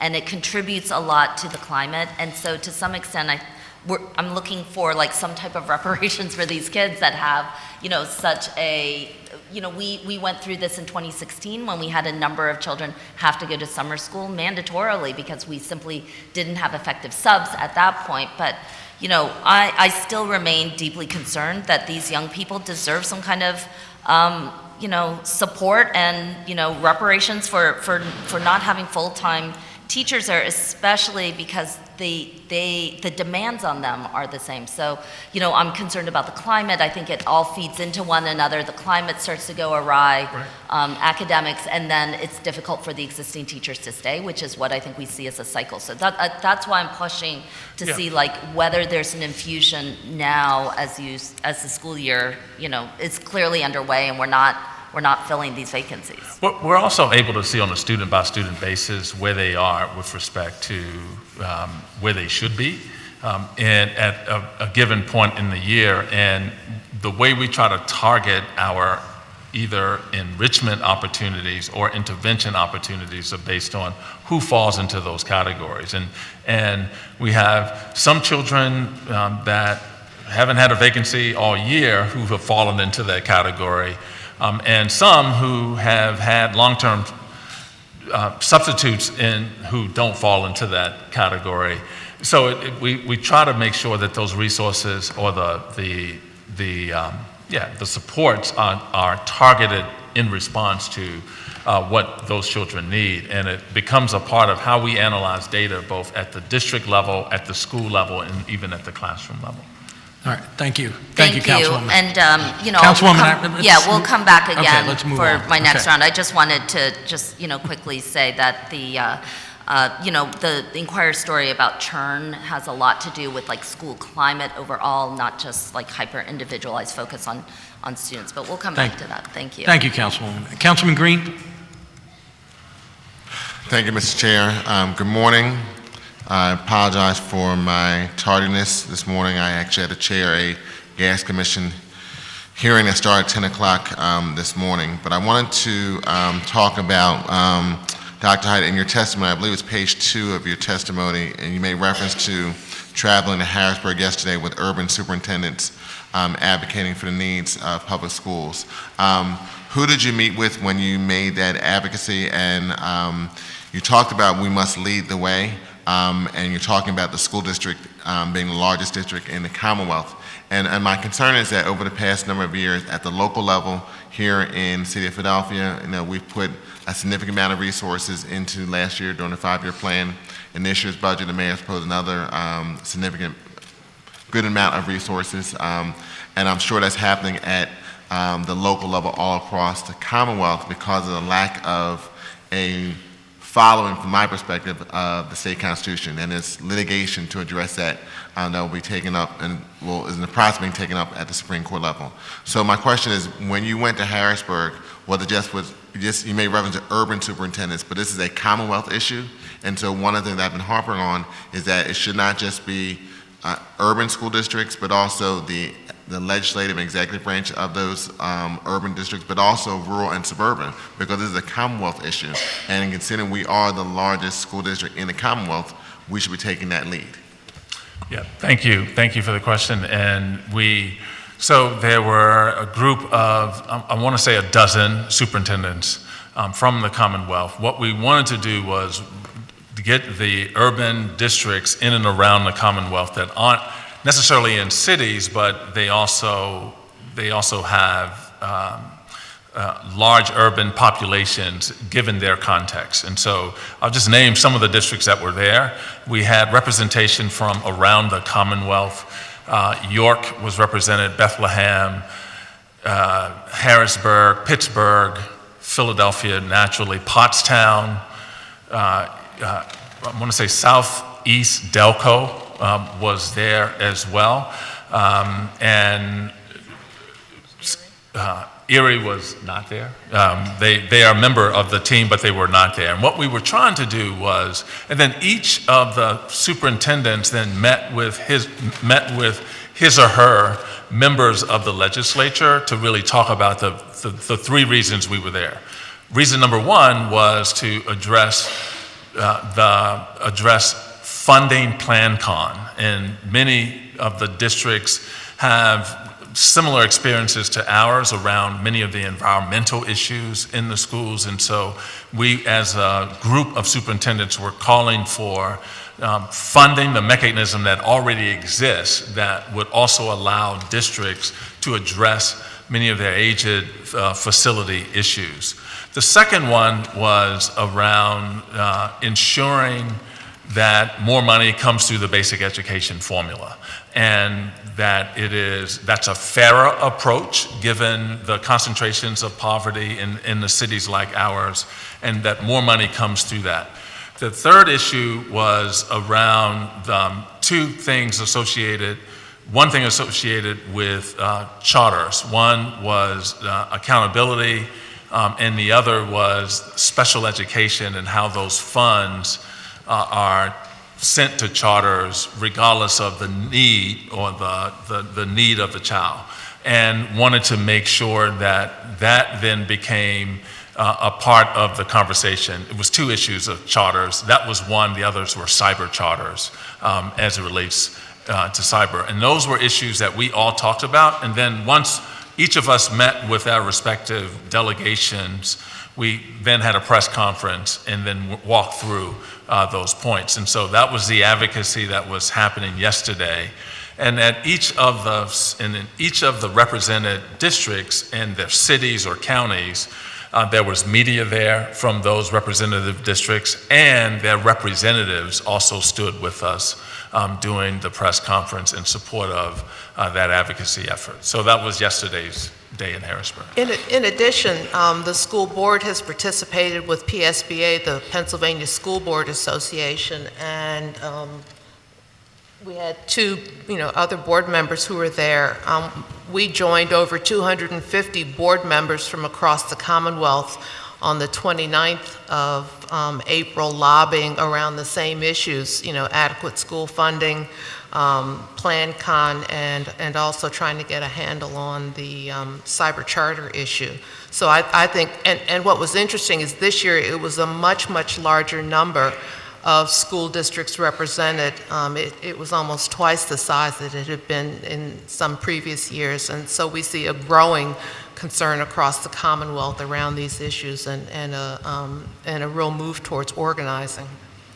Was there any outreach to any of the executive branch or legislative branches of those jurisdictions that you talked about, as well as the business community, either through the Greater Philadelphia Chamber of Commerce or statewide? That was not as a part of yesterday, but work moving forward will have direct outreach to those groups. The yesterday, however, did include outreach to the representatives from those respective areas, and the representatives from those respective areas across party lines and are individuals that we're going to advocate to help us on those issues, particularly around the three issues that we talked about. The reason I keep raising this issue because I think we need to be bolder. This is the issue that impacts education, not just in urban districts, but in the entire Commonwealth. And we need to impress upon, especially members of the General Assembly, this is an issue that's going to impact us as a Commonwealth being at the lead of other states or not. And I think that's not a message, and I have not seen a cohesive message regarding education in the Commonwealth of Pennsylvania from all sectors and how this impacts not just children in urban environments like Philadelphia, but it impacts the entire Commonwealth. And the issue is that there's not a cohesive conversation. For example, I serve as second vice president for the Pennsylvania Municipal League. I've talked with other colleagues in both small cities and medium-sized cities across the Commonwealth, and we've been talking about how the burden of education is coming down at the local level when it should be funded at a much higher level just based on our state constitution. Right. But there's not a consistent message around that. And the reason why I keep bringing this issue up is because at some point in the future, the Supreme Court will decide the William Penn versus Pennsylvania Department of Education litigation, and there needs to be a push toward the General Assembly in reference to funding. And it needs to come not just from school districts in Philadelphia or Allegheny County or Erie or York or Reading or Harrisburg or Allentown. It needs to be a statewide perspective for the future of the Commonwealth. And I don't see that consistent message, and my concern is we're going to lose that opportunity if we don't start galvanizing that type of perspective from all parties, because this is not just an education issue, it's an economic development issue for our Commonwealth and more importantly for the city of Philadelphia. Yep, and that was the consistent message yesterday as we all talked about those three areas. The reason we picked those three areas, Councilman, is because of the way funds are distributed in the Commonwealth. I mean, it's not the fairest system in the world. And because we had to also agree as school districts on the things on which we could all then come together on. Pittsburgh was in a very different place on fair funding because they are a beneficiary of the current structure. They actually get more monies per students because of the whole harmless provision. And that's why we talked about more money through the funding formula, facilities, and the cyber charter issue. Because we had to first come to agreement as the 12 or 13 school districts on the things on which we would advocate as a group. Because multiple individuals are advocating to continue the structure that is in place now because they're beneficiaries of more revenue given the whole harmless provision and how our funds are distributed in the Commonwealth. Okay. My time is wrong, but I have some additional questions. Okay. Thank you, Councilman. We're about to go into a second round. Councilman Reynolds Brown will be first, but let me just ask one question. She is over there. I just have one question that I know is important to the council president. I just wanted to get in. Deals with energy costs. Mr. Monson, you might be the person to answer these. FY19, $44.7 million was allocated for the school district utility costs, and a lot of those costs were through energy buying and negotiating rates ahead of time. We're told that local experts are projecting that if the school district energy more closely mirrored the city's own energy office, the school district could conservatively save at least 20% of those annual costs, which would be about an estimated $9 million per year. Do you agree with that assessment, or are you willing to explore a partnership with the energy office? So we do have ongoing conversations. In fact, we have a meeting scheduled, both myself and Chief Operating Officer with the energy office to look at those opportunities as they exist. A lot of our costs do not exactly kind of flow in the same way. I have to look and see where they're getting their estimates, what they're basing their numbers on, that 20% number. Okay. But we continue to have those meetings look at it. I will also point out that we are working very hard on our ESCO projects and our GISA projects. You know, we have a pilot that we've done in 3 schools. We have the next project, which we've finalized the buildings, we're finalizing the actual projects over the next month, which will be in 20 schools across the city. And those all should reduce energy costs, and most importantly, we don't assume those costs in the budget. So any savings we get from those will be able to turn into additional facilities investments, which we obviously have need for. But we're always looking for opportunities to either lock in contract costs that will keep our prices low, work with the energy office, any other experts we can to help us, as well as ways that we can just reduce our energy footprint overall, because obviously the less we're using, the less we'll spend no matter what. Mm-hmm. Okay, and if you could keep the council president and council generally informed about those discussions with the energy office, I'm sure you appreciate that. Of course. Okay, thank you. Brown's not there, right? Okay. Councilwoman Bass? Thank you, Mr. Chairman. I forgot earlier in my remarks to acknowledge Councilwoman Blackwell, who's the chair of the Education Committee here in City Council, and I know she stepped out. But I did want to acknowledge her and thank her as well for her just years of extensive knowledge and support. And I would say, among City Council, no one has done more over the years for the School District of Philadelphia and for the children of Philadelphia than Councilwoman Janie Blackwell. So I did want to acknowledge her, and I forgot to make those remarks when I first spoke. So I did want to circle back and say that because I think it's really important to acknowledge who's been really working hard on this, for many, many moons. I also wanted to go back to my questions in terms of the school district, the buildings, and the physical condition of our schools. And I wanted to ask, how many surplus buildings, you mentioned Ada Lewis as a surplus building, how many of those surplus buildings are in the school district's inventory right now? We have 14 surplus properties. 14? Yeah. 4 of the properties are listed with brokers and being marketed for sale. 2 properties are listed with the Philadelphia Redevelopment Authority to sell along with city-owned parcels. 1 property is retained for use, and 7 properties are surplus and not listed. Why are they not listed? We're holding them in our inventory and to see if in fact there are enrollment shifts, then we may need to use those properties for other school-related uses. Can you say which properties those are that are not listed that you might need to utilize in the future? I don't have that, but I can get that for you. I think that will be helpful. Yes, And okay. also for the ones that are listed with brokers, who's with PRA, do you know which one was retained for use? I'm assuming that's retained for use by the School District of Yes. Philadelphia? Yes. Okay. And, yeah, so if we could find out what's happening Okay. with these properties, and I'm assuming that Ada Lewis is one of the 4 that's listed with a broker. Yes. Okay. And, okay, so that's the 14. Out of how many school district buildings are owned by the district? 300? Let me get that for you, Councilwoman. I'll get that for Okay. you. Okay, if you could let us know, it's good just to put it into context, how many school buildings the district actually owns. So we know that 14 of those are considered to be surplus. I just confirmed, it's 300. 300? Yes, Even? even. Okay. Yes.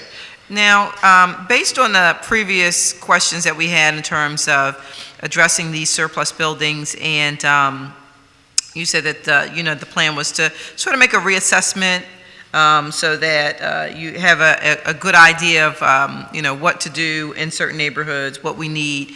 And based on that answer, I have a question in terms of the school district students that have gone through the district's building trades program since it was implemented last year. There was an article last year about the success of the Philadelphia School District's hiring program for plumbers, electricians, and apprentices through the School District of Philadelphia, that we were actually running this program and putting these young folks to work. So I just wanted to ask you to comment on that, what's happening with that program now. Are those folks being geared up and prepared so that if there is an opportunity to build a new school building, that we can employ some of these same young people that have been trained through the school district? Is that a part of the plan? It's a part of the plan to move toward that. We have a lot of work to do in order to get to that. We explored that, Councilwoman Bass, I think a year or 2 ago, and ran into some requirements around some of the certifications and backgrounds of students. They also had to be of a certain age, Sure. which created some of the challenges. We have, I think I talked earlier about we created an apprenticeship program with our own 32 BJ in the School District of Philadelphia. I think that's the Excellent. program you were talking Yes. about. And those are steam fitters, plumbers, electrical, and HVAC. And those individuals are young people who come out of our CTE programs who are paid to learn those skills, and then they're hired on us as Right. in one of those positions. I Yes. think that's the article Yes. you were Yes, talking that's about. exactly it. And now we have 22 slots available. It started with 5 or 6. We have now 22 slots. We also have females in the program as Wonderful. well. And we have, as you may imagine, a significant interest now by our students in that program.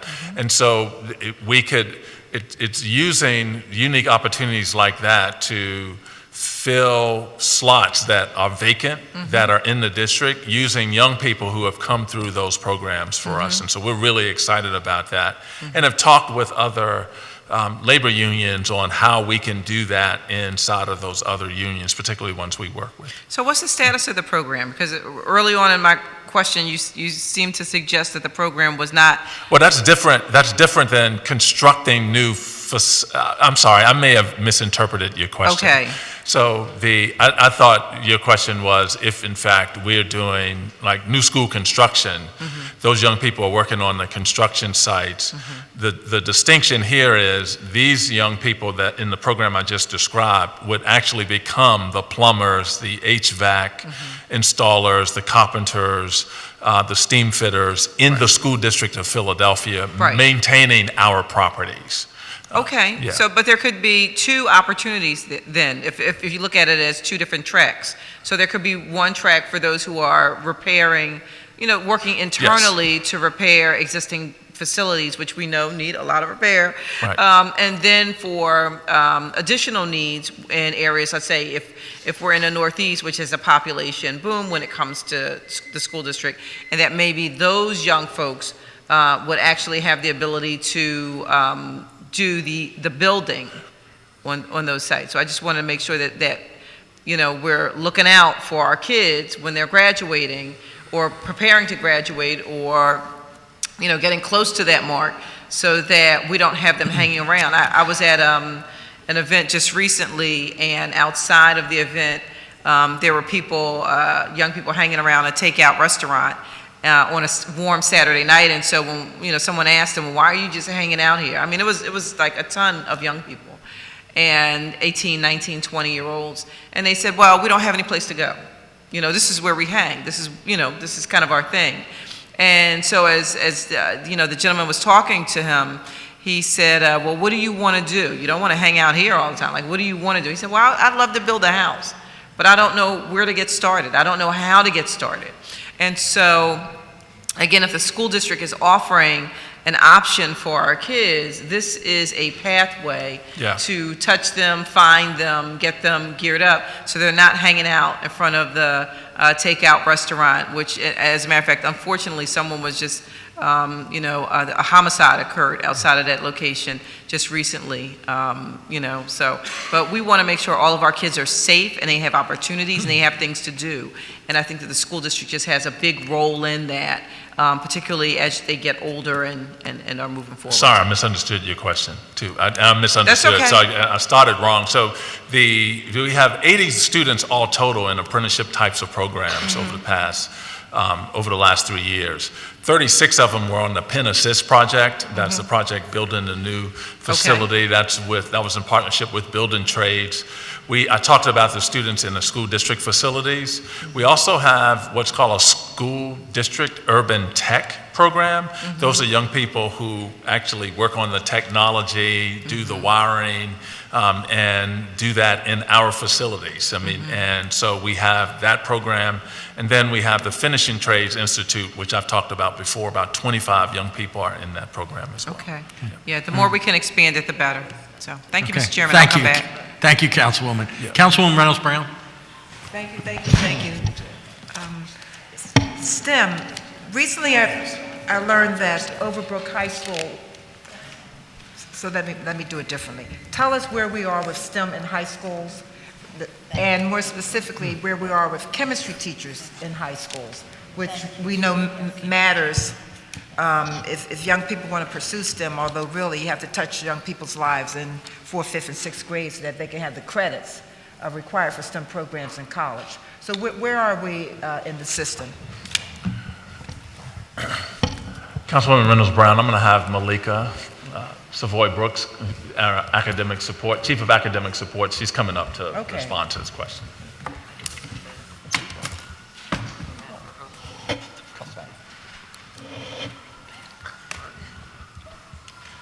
Just making sure the board president is coming back.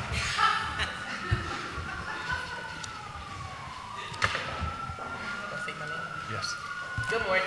Good afternoon. Pull the mic closely so we can hear you. Good morning. Malika Savoy Brooks, Chief Academic Officer for the School District of Philadelphia.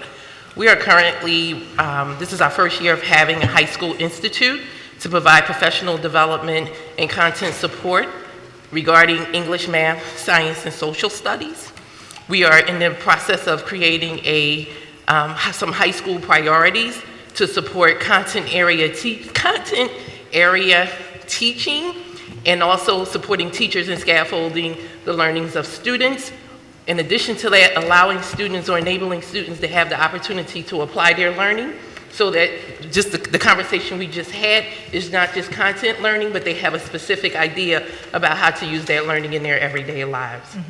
So to the specific question, where are we with regards to getting young people talking about STEM programming, because their lives have to be touched around STEM pathways prior to 9th grade? Yes. So that's what the High School Content Institute is part of that process. We want their English, math, science, and social studies teachers who are learning their content.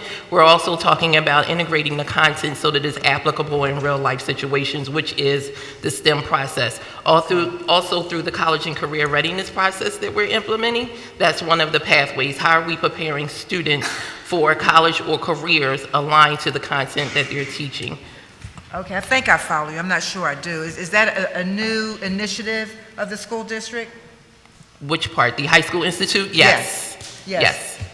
Okay, so then is the philosophy behind that then that you touch young people in 9th grade versus letting them know in 6th, 7th, and 8th grade that certain certain STEM-related courses are required in high school? Exactly. So that you're equipped if you want to pursue Yes. STEM for college. So what we're doing is not actually starting at 9th grade. Okay. We're looking at what's Okay. happening in our middle grades Okay. and preparing students through the college and career readiness process. Okay. So what we're introducing students to college exploration and college awareness. What does it take for specific either job readiness right out of high school or 2-year, 4-year degrees? What courses are necessary to prepare middle school students for the high school selection Okay. process?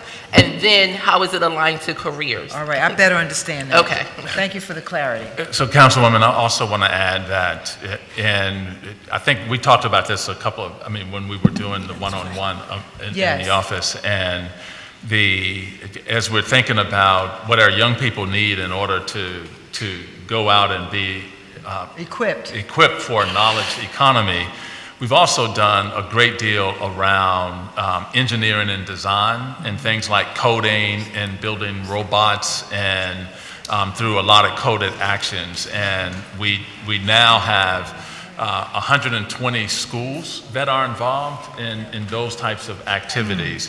In Of all addition- levels? At all levels, Dr. Height? Yeah, well, that's K-8. That's, Dr. Savoy Brooks was talking about high school. I'm talking now about, these are kindergarten through 8th graders. Okay. Right, so, because what we're trying to do, to your point, is start them as early as possible. Yes. In addition to that, we have trained a large number of teachers who are receiving 6 hours of training and job-embedded coaching for how to utilize the technology in terms of working it into their curriculum. And so that is happening this year and will happen next year. And our goal is to train the 3,000 teachers that are working with K through 8. So you're going to take it system-wide? Yes. Because my follow-up question was going to be, so who are that lucky group? How do they get to that group? Is it because they volunteer, or is it because it becomes a part of the required training that you're insisting? And we can't talk about coding, and I don't say this to flatter my colleague, but I do say this to remind folks that but for Councilman Dom, this notion about capturing the imagination of young people early in this new world called coding, I'm just thankful that the school district has embraced that vision. It's really important. So we have at least 2 days that are dedicated for that purpose for any teacher that is 130. We have 130 digital literacy teachers in our K-8 schools. Those individuals then receive the training and then work to support the teachers in their schools on that. And so we had 2 dedicated days for those 130 teachers. And those 130 teachers are using things like Spiros and they call Ozobots, they're robots, and then to teach young people how to program Yes. and how to enter code in order to manipulate Yeah. those devices. I've seen a couple of recent articles that talks about all that new terminology. Yes. So it's important to know that the school district is trying to keep pace with getting our kids ready for the future. And we also had to update a lot of the technology in order to utilize those types of materials. And so we've updated the technology in the schools that include new smart boards for teachers. Yes. And new technologies in classrooms. Let's switch now and move to elementary school suspensions. You'll recall that we did hearings on that some time ago, and I just want to update today on how many students in grades K through 2 did the district suspend last year, how many students in grades third through 5th grade, and now that suspensions have been banned in grades K through 2, what tools and resources are you providing teachers to better equip them so that they can adequately manage young children who engage in inappropriate behavior? What's the alternative, since it was reported at the budget hearings last year that you're moving to eliminate the suspension of little people in grades K through 2? Yeah, so district-wide, 94.2, that's district-wide. We're continuing to work to implement the K2 zero suspensions. I can get for you the exact percentages of what those are now. I have district-wide, I don't have for those grade groups. And no worries. I can get that grade group for you. District-wide, we have 94.2% of all students have zero suspensions. And so that leaves us with just under 6% that Have to resort to that alternative. And then And so is we that have just- we have the grades broken down so that Yes. we would know exactly where those young people are. We would want to see that only because we have a bill on the calendar, not a bill, but a resolution, right, on the calendar, and we want to take action in an informed way. And so you providing us that information will guide us on whether or not we need to take action at all. Okay. So if you could get that to us, that would Yeah. be great. The bell has rung, so I'll circle back and pick up on the school suspension piece next round. Okay.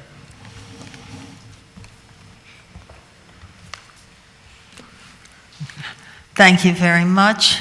A little bit ago, Councilwoman Reynolds Brown mentioned programs and CTE programs, and as you know, we created the Penn Assist program. We also created a program with Brandywine and Drexel. And with in these programs, we advocated, and we have them training kids in local schools in zip codes 0439 and 43, as well as training adults in those areas. What we would like to do is work with you closer on more, for Penn, on more schools in West Philadelphia area. They have a lot in the regular mass bomb, various trade schools, but we want more assistance to do more schools in our area, and we'll be in touch with you about making that a reality. Fine? Yes. Okay. Thank you very much. President Darrell Clark.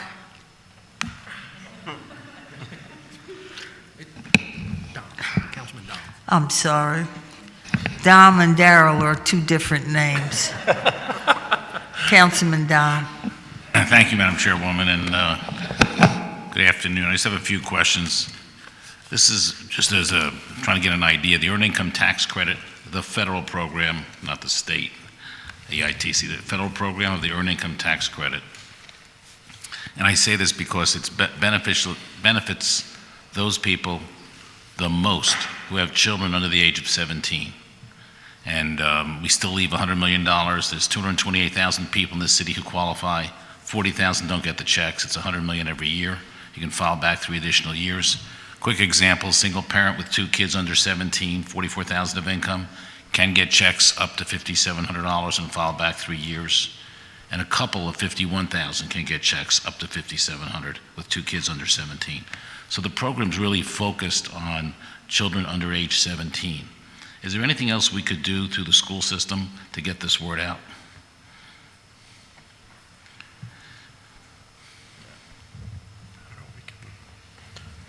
I mean, we can certainly make people aware of it, of the program. I know there's a lot of material that your office has put out, and that's around the city.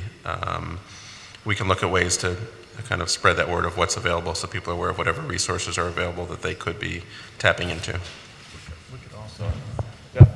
We could also make it a part of the information we circulate in our Strategic Partnerships Office that now has a lot of direct contacts with many of the businesses and entities that are supporting the school district. That'd be great. The more we can get the word out, it's better for us. Just a simple question. I heard you had 14 schools that are closed right now. And I know that ACT, or Animal Control Center, is having a major issue right now with overcrowding. Do you think in the inventory of the schools there might be a school that would be suitable for ACT? You don't have to give me an answer now. You can look at it and let us know. Because they're in desperate need of more space. We can look at it. Okay. And then the other question I have is, there's a school called Williams College of the Trades. It's in Media, Pennsylvania. And they train people to go into the trades. And I know we have Randolph, which is great, but have we ever specifically thought of a high school where we'd partner with the trades, electricians, plumbers, carpenters, everybody, and actually have them come into the school, have them teach alongside our teachers or be consultants or whatever, give us the information we need to teach 9th to 12th graders so they can actually get jobs in the trade, so we're not going to have any excuses that they're not trained. We actually go through the training. Yeah, we don't do that, Councilman Dom. We do recruit from there. We do recruit their graduates, but instead we employ individuals with those same skills who have been trained in industry, but also have the certification to teach those in those certification areas, and so that's been our approach. We are familiar with the school because we do recruit from their graduates. I guess what I'm looking for is a pathway for our graduates to get into the trades, so that we start them in the 9th grade and teaching them all these different skill sets that are required. That would give an advantage, I think, and an opportunity to go into the trades. Yeah, and those are young people who are already in our CTE programs who are interested in those career areas. Right. We have now set up a sequencing pattern to actually have those young people experience what those trade areas are, because they've expressed an interest. And we're doing that at places like the workshop school, even at Carver Engineering and Science, SLA, but also at many of the CTE programs as well. The 9th graders are having an opportunity to experience those areas so that they know the area they want to pursue in the later grades. Okay, it's just something maybe we should think about down the road, because I think it could be a good opportunity for people to get into the trades that way. Yeah. The other, second to last question, I know we've supported now 122 public school teachers who've taken the courses at the Federal Reserve. And I know there's a sign-up by May 24th for any high school teacher who wants to take it. They can offer it for free, financial literacy. And so these 122 teachers are now in the schools teaching financial literacy. Have you seen any of the efforts or the results of that program? And also we have 25 high schools where we're teaching 15 kids in 10th, 11th, and 12th grade coding, which Sylvester Mobley's doing, That's right. Coded by Kids. And he won the award, by the way, last week, the Philadelphia Award. And he's doing a great job. But have you seen the effects of these programs? Oh, absolutely. I mean, I think that it is why we want to make sure that we're integrating into our curriculum K-12, the PDE standards around financial literacy, because they do have them there. We've also offered, as you know, we've offered to every high school teacher the opportunity to participate in the summer program. Not as many of the high school teachers signed up as the elementary teachers, but we do have until May 24th to continue that sign-up. Okay, thank you. And I was just echoing Councilwoman Wanda Reynolds Brown on that coding piece, because I think that is important for us. Yeah. The other question I had, I want to mention what Councilwoman Gibb mentioned about the vacancies. In the last 5 years, are those vacancies going up or going down or staying the same? And also, What is the context of these vacancies? How many teachers or whatever are against those vacancies? I'm just getting to the...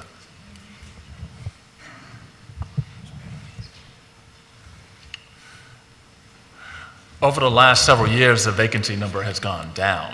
Actually, we had a lot more when we were dealing with a lot of issues that we were dealing with in order to become more financially stable. Right.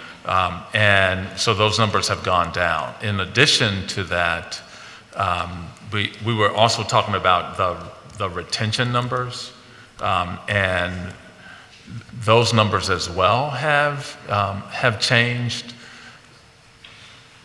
In terms of the retention, numbers have gone up. That's good. Over the past several years, and we continue to focus our efforts in those places.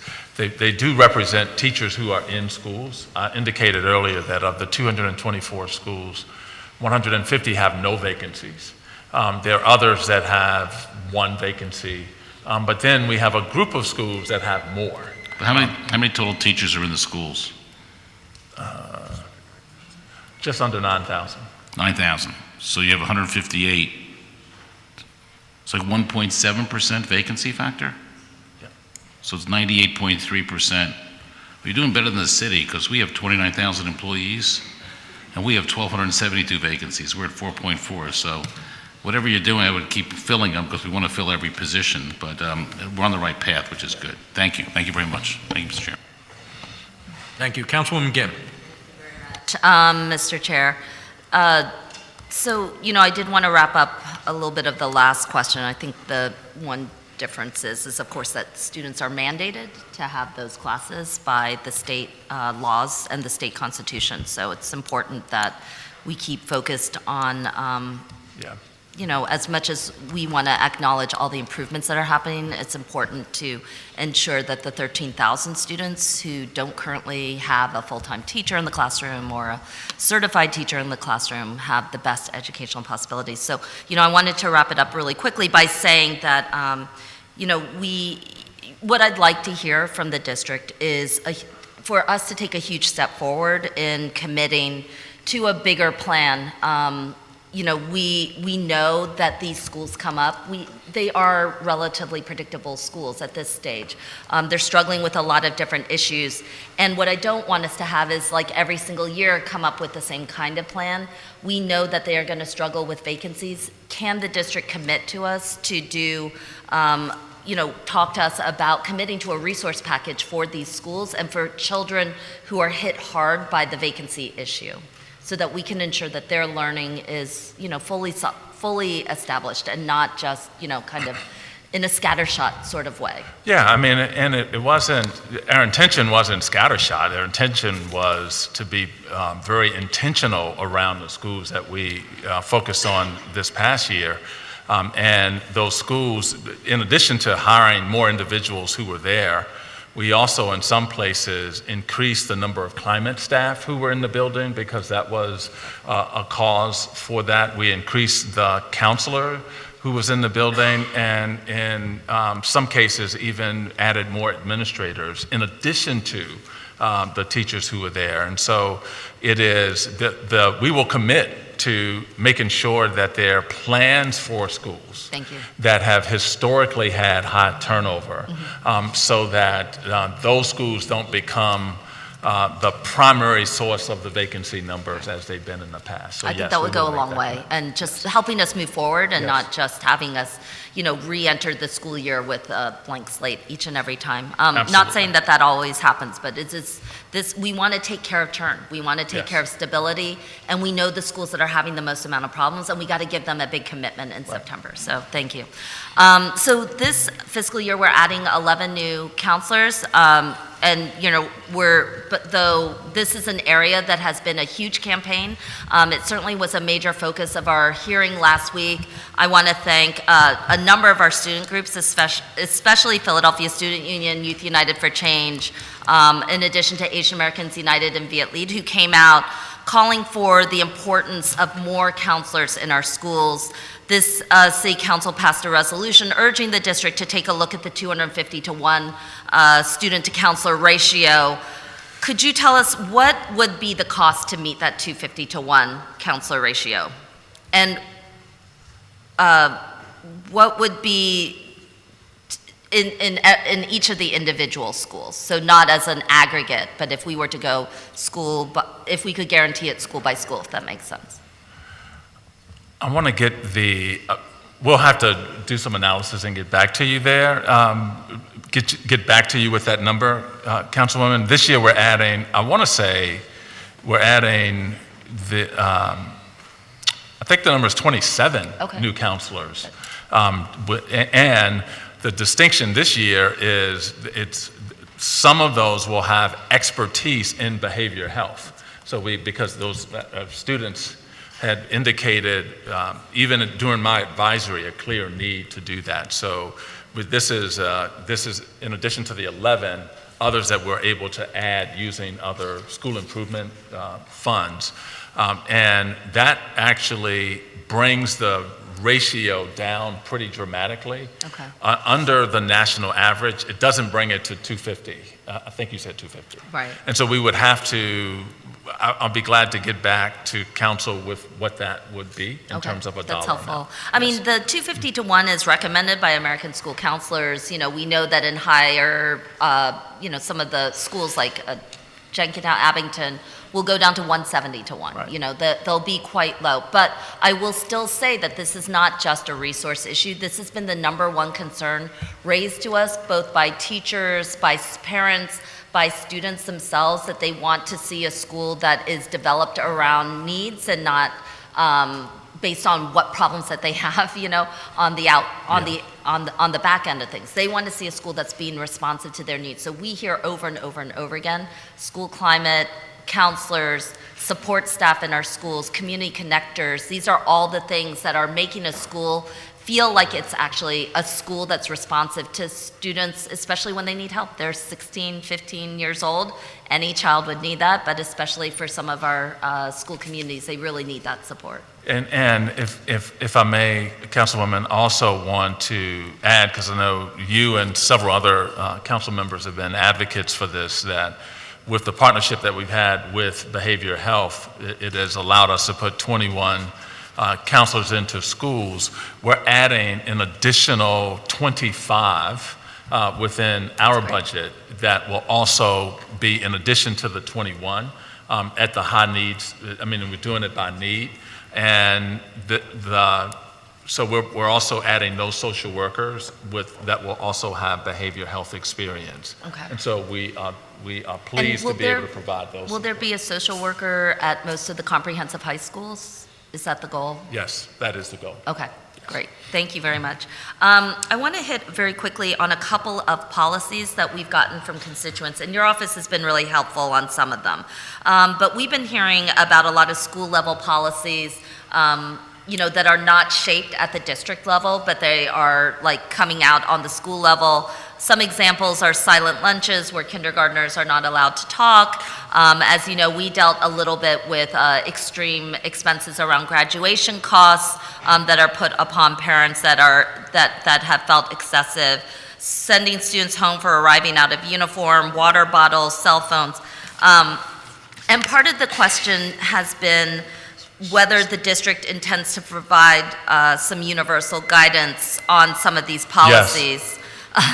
And that includes recess, by the way. Absolutely. There's a lot about children being Absolutely. denied access to outdoor recess. So if you're And working, not talking during lunch. I mean, yes, that's, yes. For kindergartners. So if the district is moving towards that, I mean, that's a big help. It's another reason why we've been talking about the community connector position, because Right. there's like the principal saying one thing, but there's no one talking to the parents, and then the district is having another area. So Right. there's clearly a disconnect. So could you talk a little bit about whether, you see a role for some people to play to make sure parents are getting this information, and not just through the lens of the, like the principal is the most important, obviously, but that, conversation that goes with parents.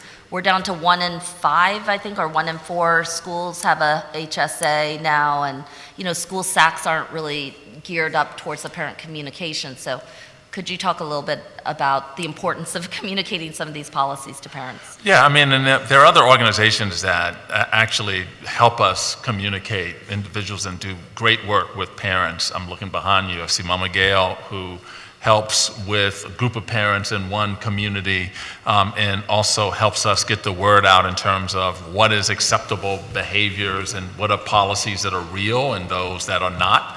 And the best way to deal with those things, of bringing those things to our attention.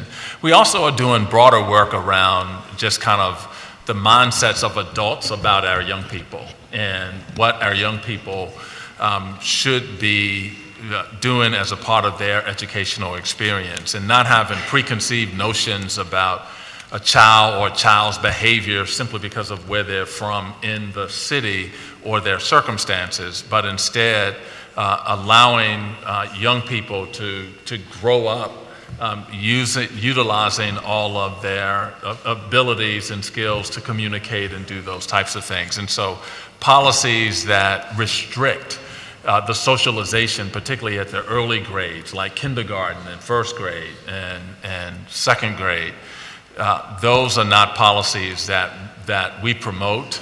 And when we come in and when we learn about those, we actually work to make sure it's clear with schools that those things are not appropriate and they have to be discontinued. In addition, we can send out a lot of information directly to many individuals who are on a parent portal. They've signed up for a parent portal. We can get that information to those parents directly. And then in addition to that, we send a lot of information out through a family and community engagement office. Right.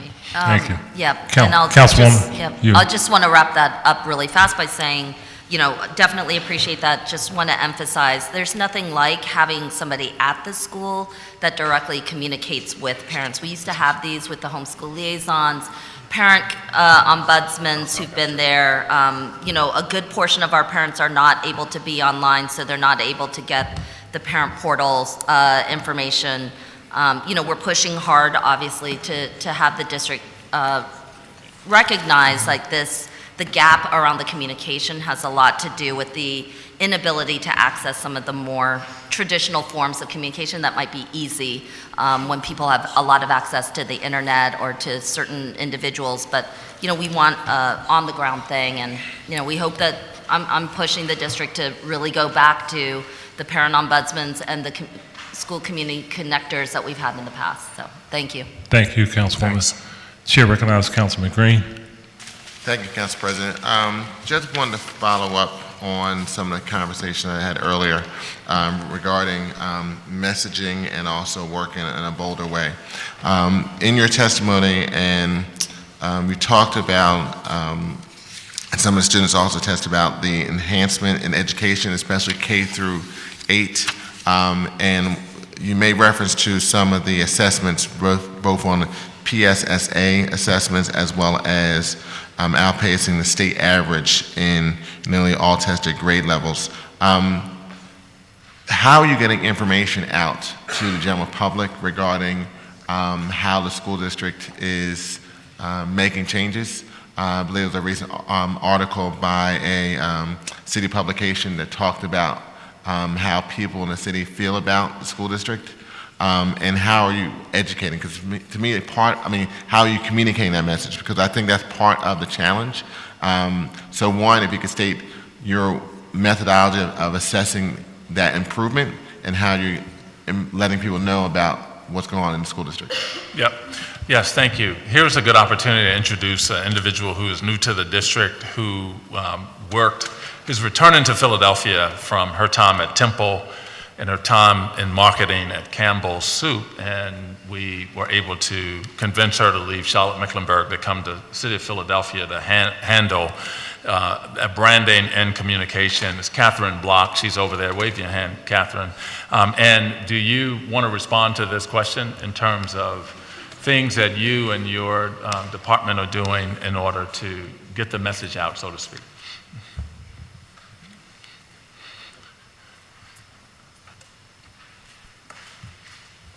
Thank you, Dr. Height.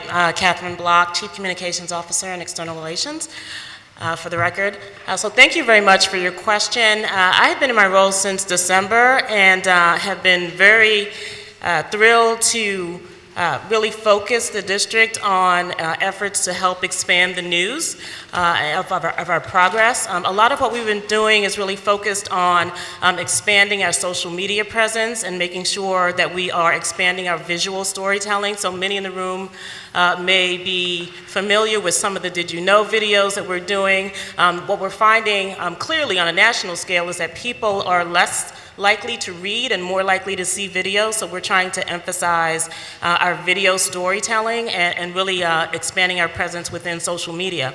We've also been focused on expanding our efforts to inform our employees more directly so that they in turn can become better advocates of the message of progress as well of our school district. Moving forward, we are going to be focused on a more expansive communication strategy that we're hoping will include a number of other tools that we're going to incorporate into our tool belt.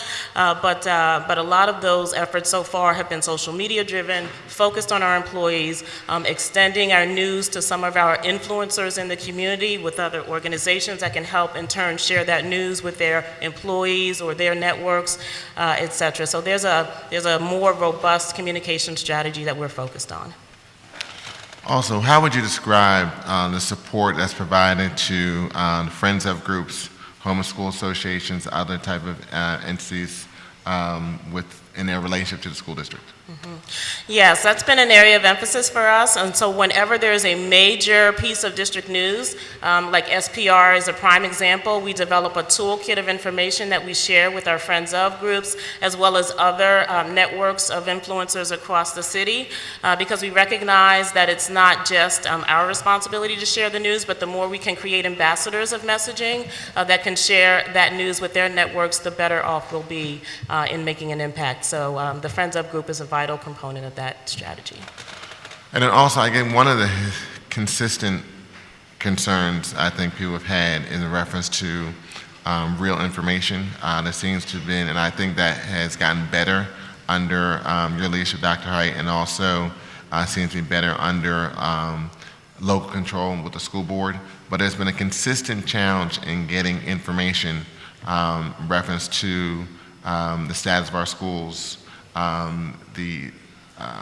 just some of the other just fundamental information that if I'm a parent, say I'm a single parent and I have a child and I'm thinking about education, there seems to be a trust level, not only for single parents, two-parent households, grandparents who are guardians. It just seems, and that's from people from all different financial perspectives, ethnic perspectives. There just seems to be a lack of trust in the school district in reference to the education that's being provided. And how do you change that narrative? Because I think that's what feeds into some of the dynamics and challenges in reference to enrollment and other issues. And I would say, so thank you for that remark. I agree with that assessment. I would say that it's not just a dynamic in the city of Philadelphia, it's a national challenge for large urban school districts. But I think a great part of that is empowering our principals and our schools to be able to share information more proactively with our community, and again, working on more tools at the district level to be able to share that information as well. And so I think it's a steady, focused, very intentional plan of making sure that we are focused on the best or the most important news to share, and making sure that we're intentional about leveraging all of our networks and our tools to be able to share that information. So it is definitely something we will be focused on going forward. I also wanted to ask some questions in reference to the efforts of the district regarding special education, especially those that have a physical learning differences. I want to get some perspective on what's the progress that you believe has been made and what are the needs going forward, because there's been some concerns that I've seen from my observation, my role as chair of the council committee with people with disabilities and special needs. So I want to get a perspective of what are we doing in reference to meeting IEPs, meeting progress, and really communicating to parents and also children who can be self-advocates regarding those issues. What we've noticed this year in the Office of Specialized Services, which is the Special Education Department, is we need to focus more on the organizational structure that will support what's happening at the school level. So when we talk about IEPs, we've been focused more on ensuring that IEPs are standards aligned as much as possible so that we can ensure that whatever level that or whatever the goals are, they're focused on what's happening or close to what's happening in the classroom, so there's no disconnect for the student from what the special education teacher is working on and what the general education teacher is working on. Another part of that is the implementation of the IEP.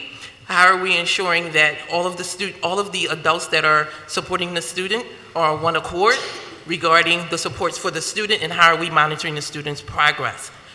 Another part of that is how are we communicating not only to parents, but our teachers about what our expectations are and what our programs are. One of the important feedback that I received was regarding ESY, which is coming up. ESY, I received a lot of feedback regarding how ESY was implemented as early as last year. This year, we implemented an ESY, we created an ESY manual for teachers describing the leadership structure, the expectations for teachers while they are supporting students in ESY, the ESY programming aligned to the identification of students, what is the expectation at the end of ESY, what could parents expect from their students while they're participating in ESY, and our monitoring system for ESY. From the Office of Academic Supports, I'm also concerned about how special education, the staff of special education is aligned to the staff of curriculum instruction and assessment, the staff of teaching and learning, and the staff of multicultural programs. Because I want to ensure that whatever message we're sending about the instructional program, all of those entities are sending the same message and providing supports under the same context. My time is up, but I have some additional questions. Thank you, Council President. Thank you, Councilman. Chair recognizes Councilwoman Bass. Thank you, Mr. President. Welcome. Good afternoon again. Afternoon. Okay, can you tell me what is the school district's protocol when a school must be closed for lead or asbestos or other environmental issues? Both the Steele and Kelly Elementary schools, which are both in the 8th Council District, had to be closed, and there was not a plan in place to send kids to another location so that learning would not be interrupted. Can you talk about that briefly? I can.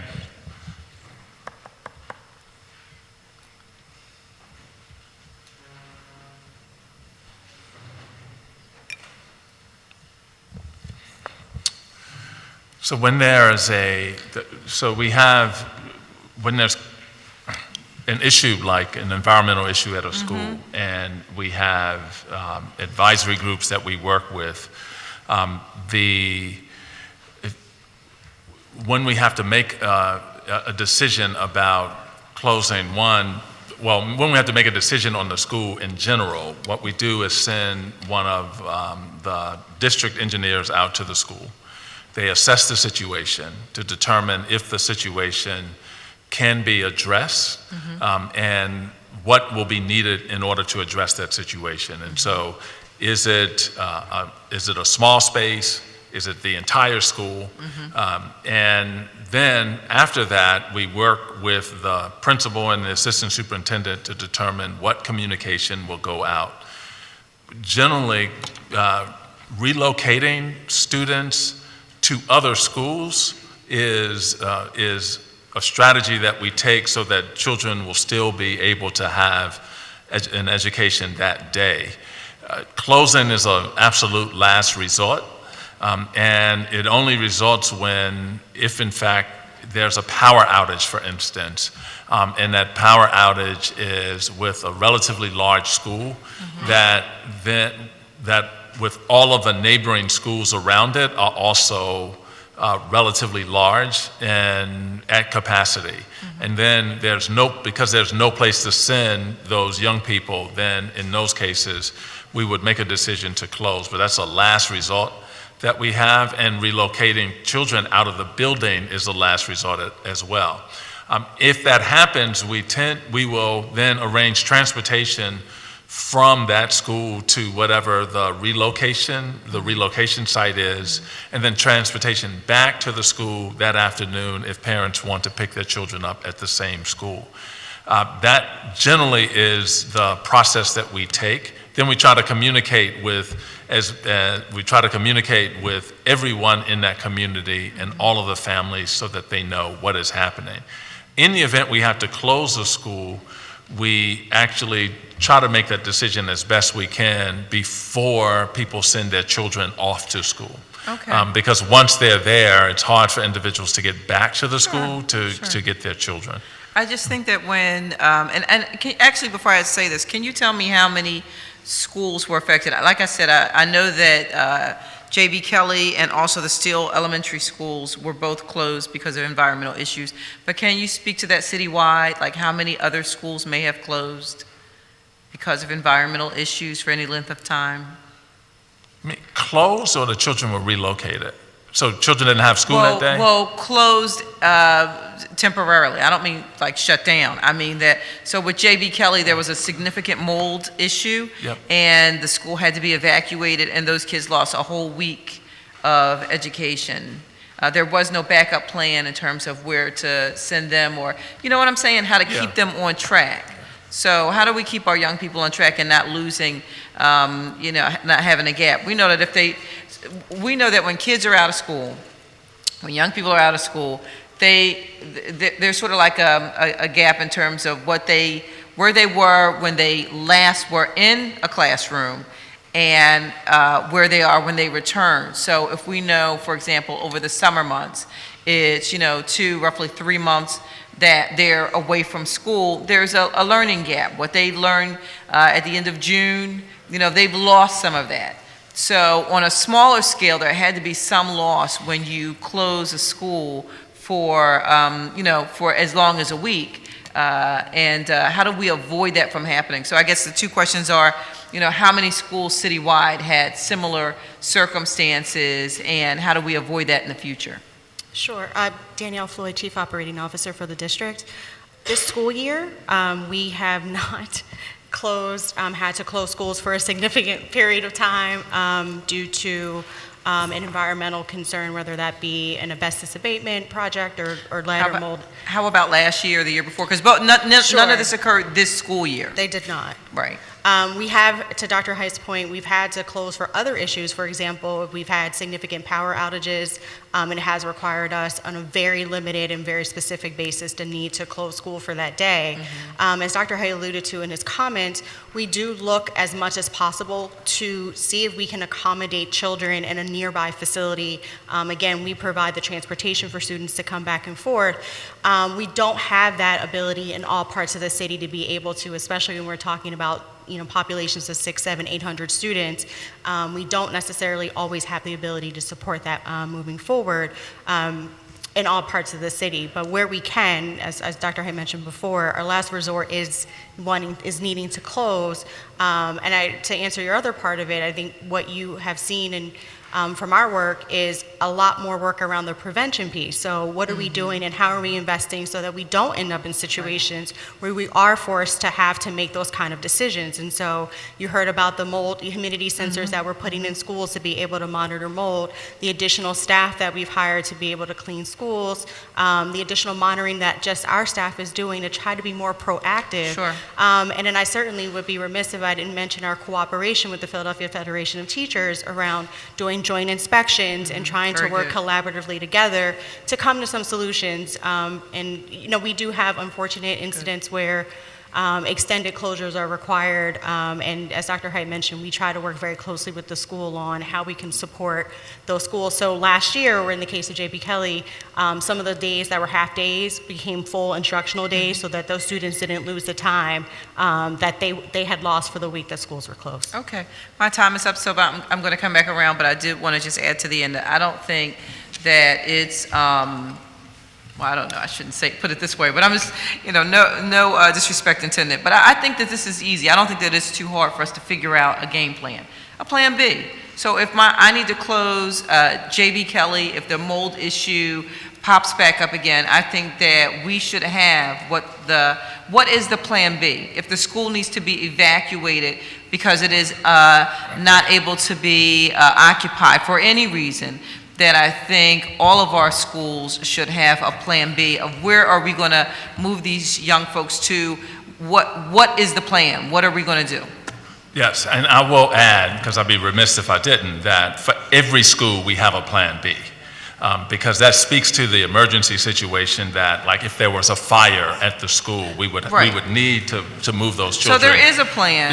For that, but to provide for the education of 600 students for an extended period of time creates a larger challenge What's for us. considered an extended period of time? Well, extended period of time could be longer than one day, or in some areas of the city, we have the ability to do that with some of our larger high schools, but other places, we would not have the ability to host classes at other schools for an extended period of time.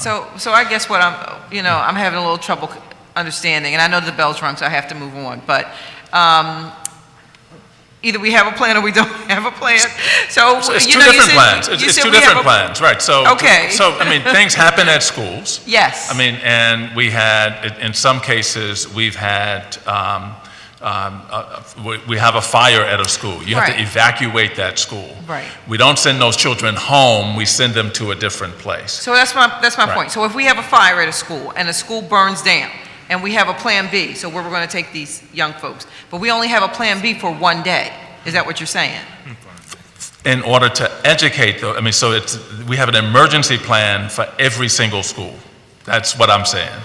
In order to educate those children in a different place, depending on where that school is and where it is in the city, that would be something that would need a longer term plan of action. So I'll use an example. We had in the Northeast, we had the foundation issue at one of the large schools out there. We had to send those students to two different schools.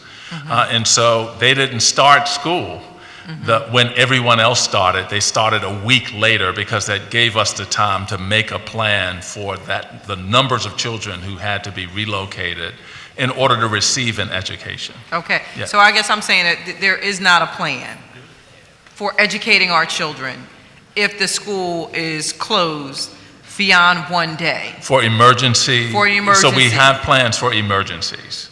Then we have to construct plans for educational purposes. We don't have the facilities to educate all of our children in other schools for an extended period of time, if in fact their school has to be closed, in some cases. Okay. So some cases the plan is to close if in fact that will happen.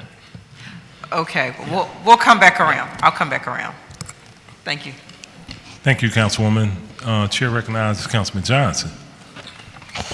Thank you, Council President. I want to thank you, Dr. Height and Ori, for being here today. Dr. Height, I always start off these conversations by thanking you for staying.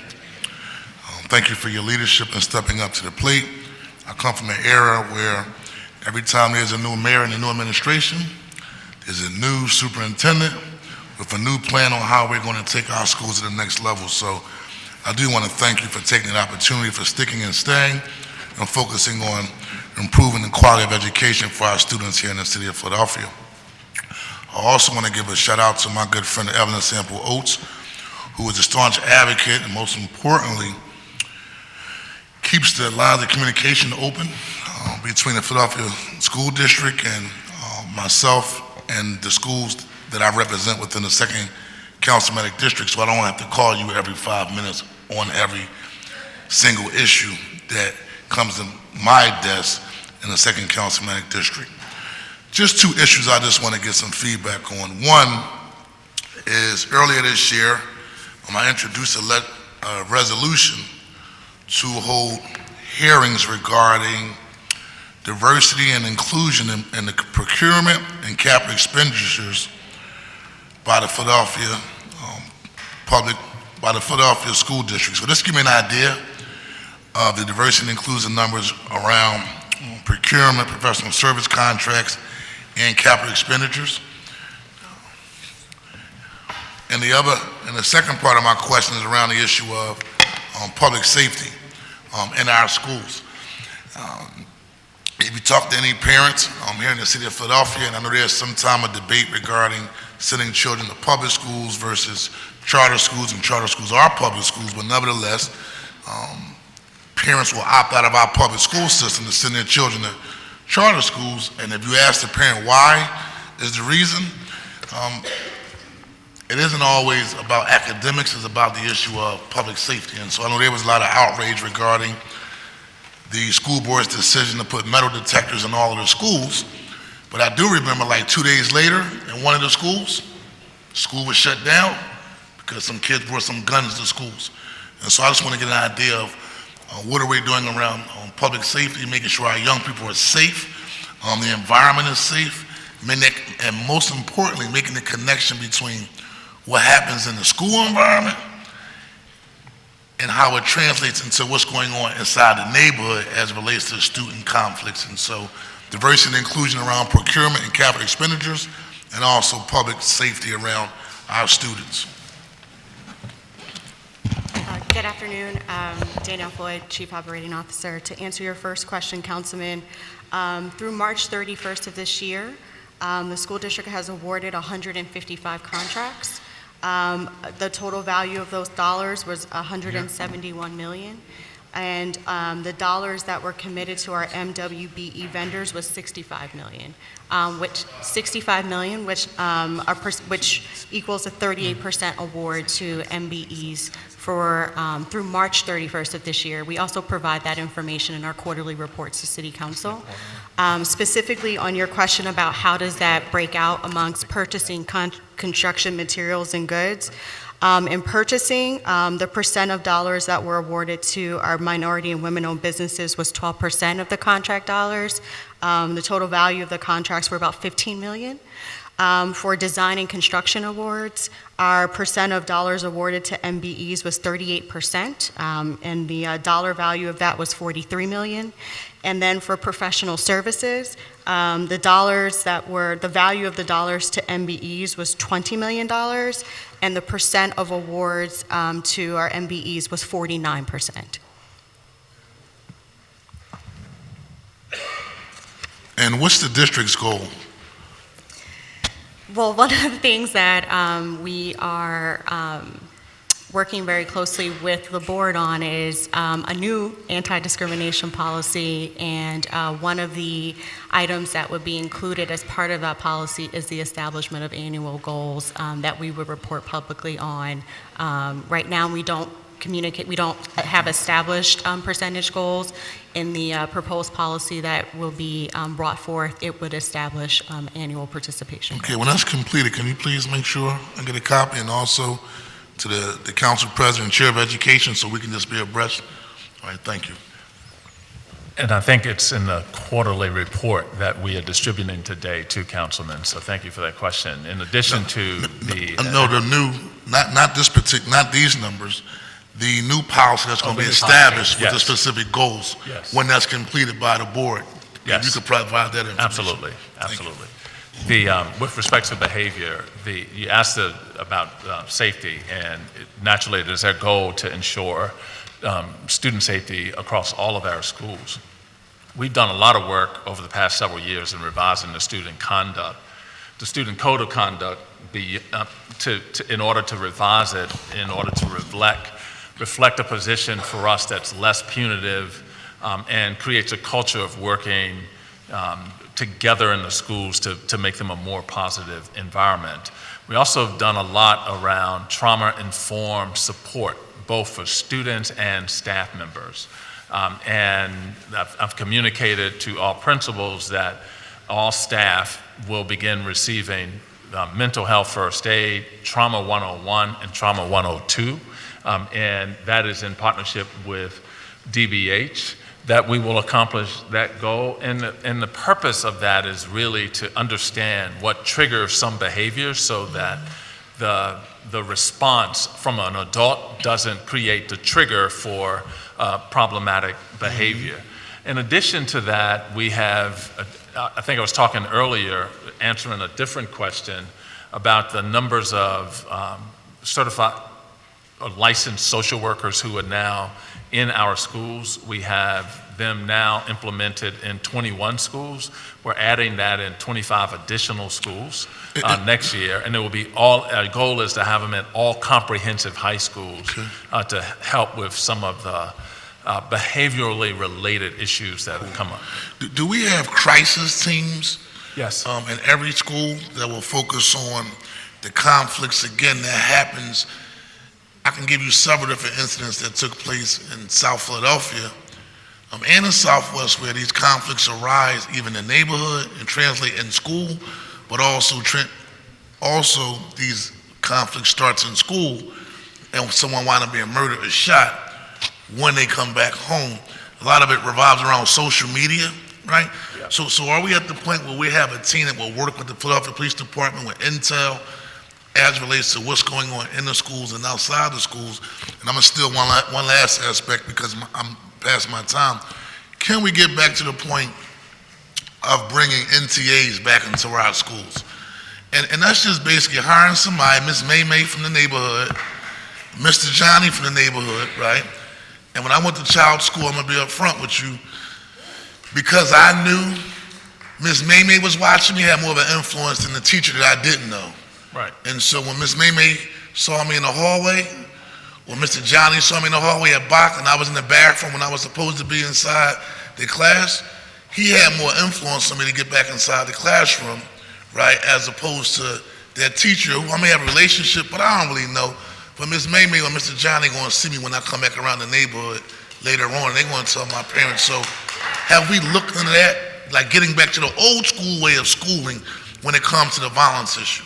Yes, and we, number one, you asked several questions. So one, we have intel from the police department in Philadelphia that who monitors social media. Okay. And so we are made aware, in some cases long before an incident happens, and it gives us an opportunity to be proactive with those young people. We do have crisis teams, both school-based and district-wide, that both go out to prevent and respond to crises that have happened either in schools or in the surrounding communities.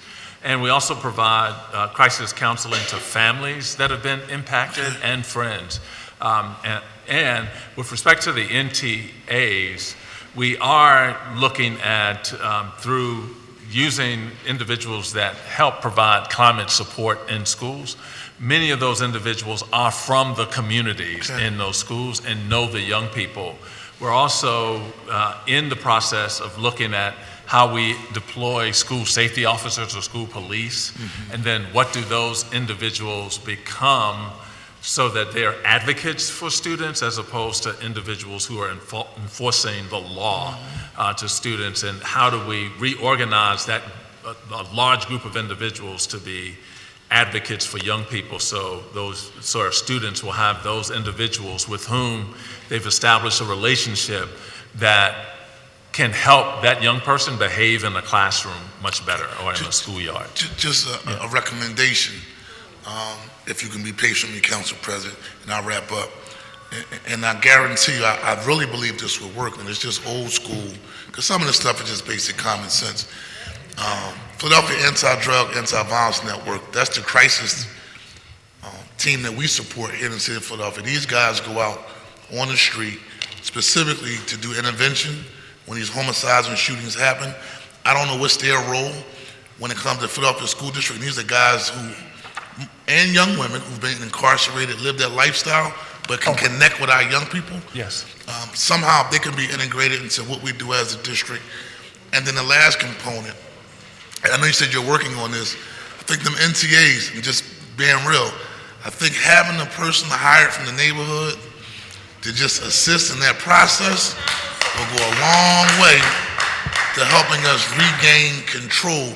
Because some of it, it's going to take all of us to do it. So I don't just say the district has to do it, but some of those some of the basic principles that I've known that worked in the past, and I try to tell some of the advocates, like, these schools today aren't the schools of the past, right? But some of the same tactics that was used in the past to keep our schools safe can be still modeled this day. And hopefully we'll hire some more African-American male teachers in this process to kind of help, with some of our young men. I'm gonna wrap up, because I'm way beyond my time, but. Yeah, and if Go ahead, if sir. I may, Councilman, the name change of the NTAs was a negotiated item that we did with Unite Now, because they wanted a different name for those individuals. So our climate support staff are the NTAs, okay, right? gotcha, So those individuals who are in schools are. I'm not, now, to the degree of whether or not they're from the communities, but that's the position that used to be the NTA. It was just a name change for us. Yes. Okay, thank you, Council President. Good, Councilman. Thank you, Councilman. I remember those days. We're going to take a break. Have several people that kind of give me that eye. We're going to come back at like 1:30. 1:30? That good? That's fine. Which is probably 1:45. Right? Okay. All right. All right. Thank you.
Okay, why don't we get started again, please? And if there's any members that have questions for the school district, please come to chambers.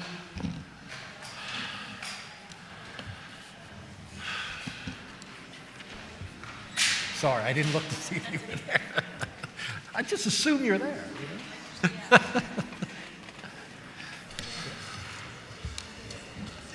Good afternoon again. Good afternoon.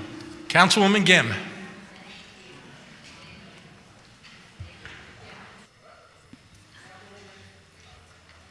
Thank you very much, Mr. Chairman, and welcome back. Thank you for staying, Dr. Height and team, and Chair Wilkerson and Mr. Monson.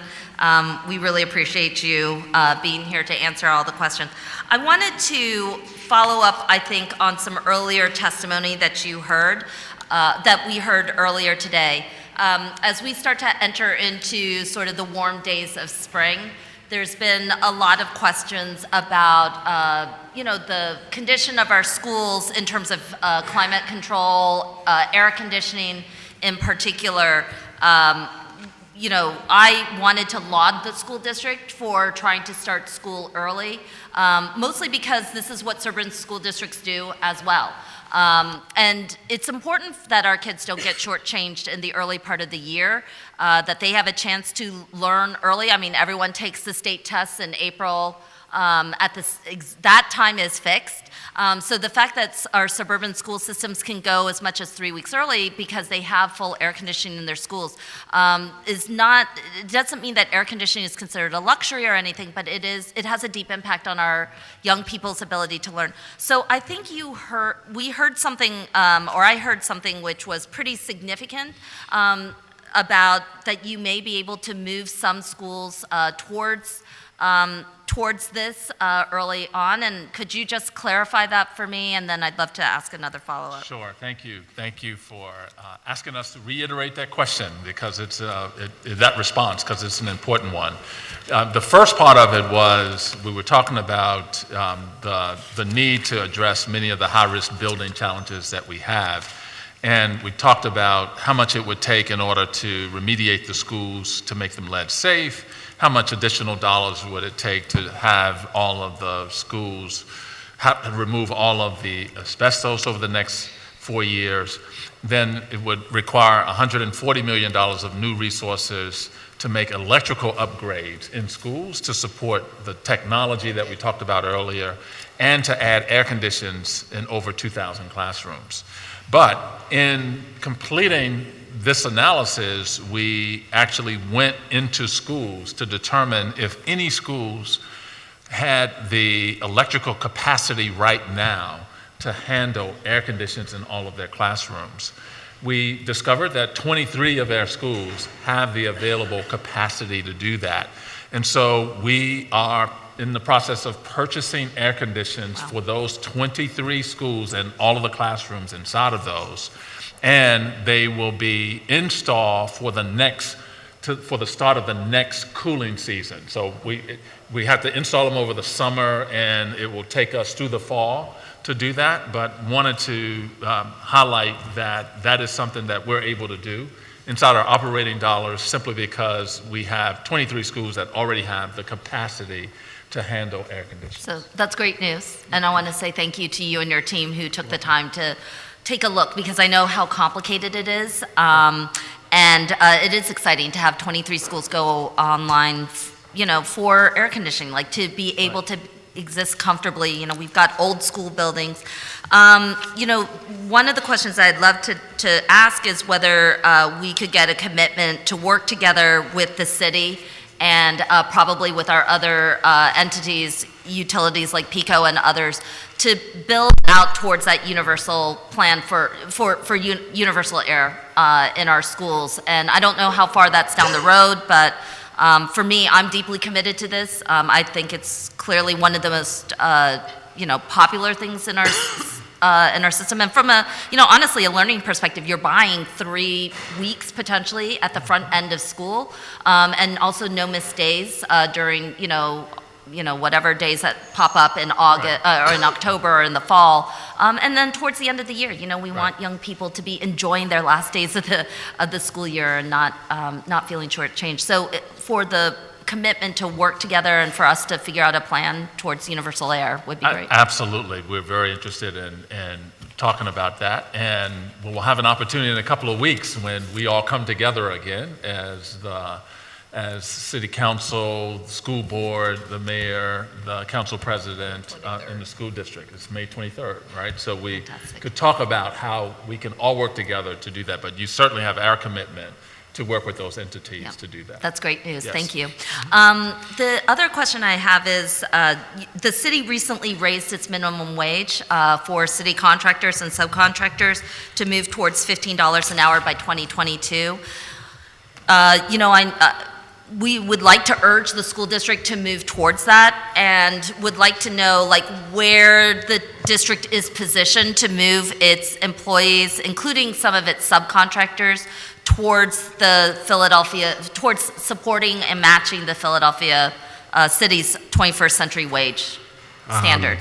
So we're currently in negotiations with the unit that will be most impacted by that. We're aware of that, and there's a general commitment to get to that on kind of a similar timeline as the city, but it is something we're very aware of. The board has stressed, and I think all of us are committed to. And then there are a few folks in some of the other units that we're going to be talking to, but there's one main group that we're working with now. So obviously I don't want to comment more on ongoing negotiations, but we're aware of that commitment. In terms of the subcontractor issue, it's one we're looking at and trying to figure out where there would be areas of subcontractors that might fit into that range and how we can get that data. We don't collect it routinely.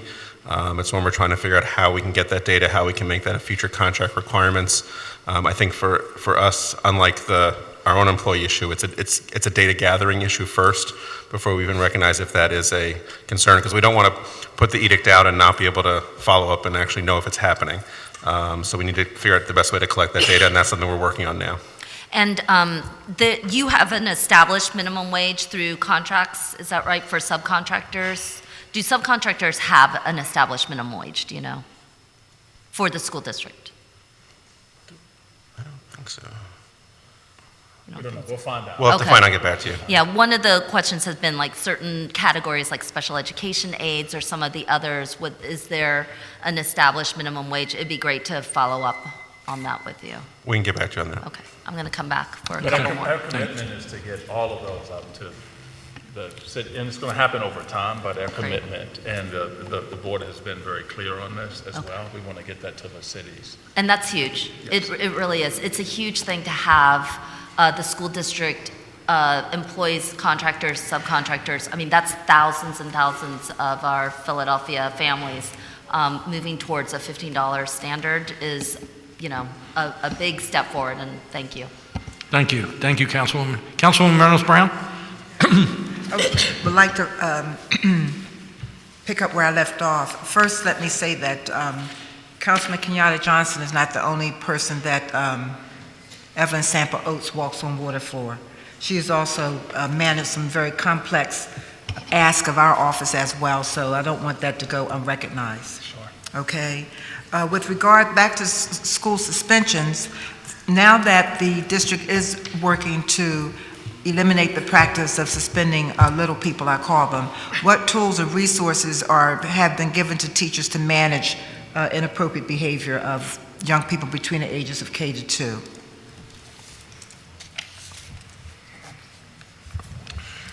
Yes, some of the response that I made in the response to Councilman Kenyatta Johnson's questions is it goes a lot around the training that we've done in schools. Training to actually equip individuals with the ability to recognize positive behavior. We call it PBIS. We also have... What is it called? I'm sorry? What is it called?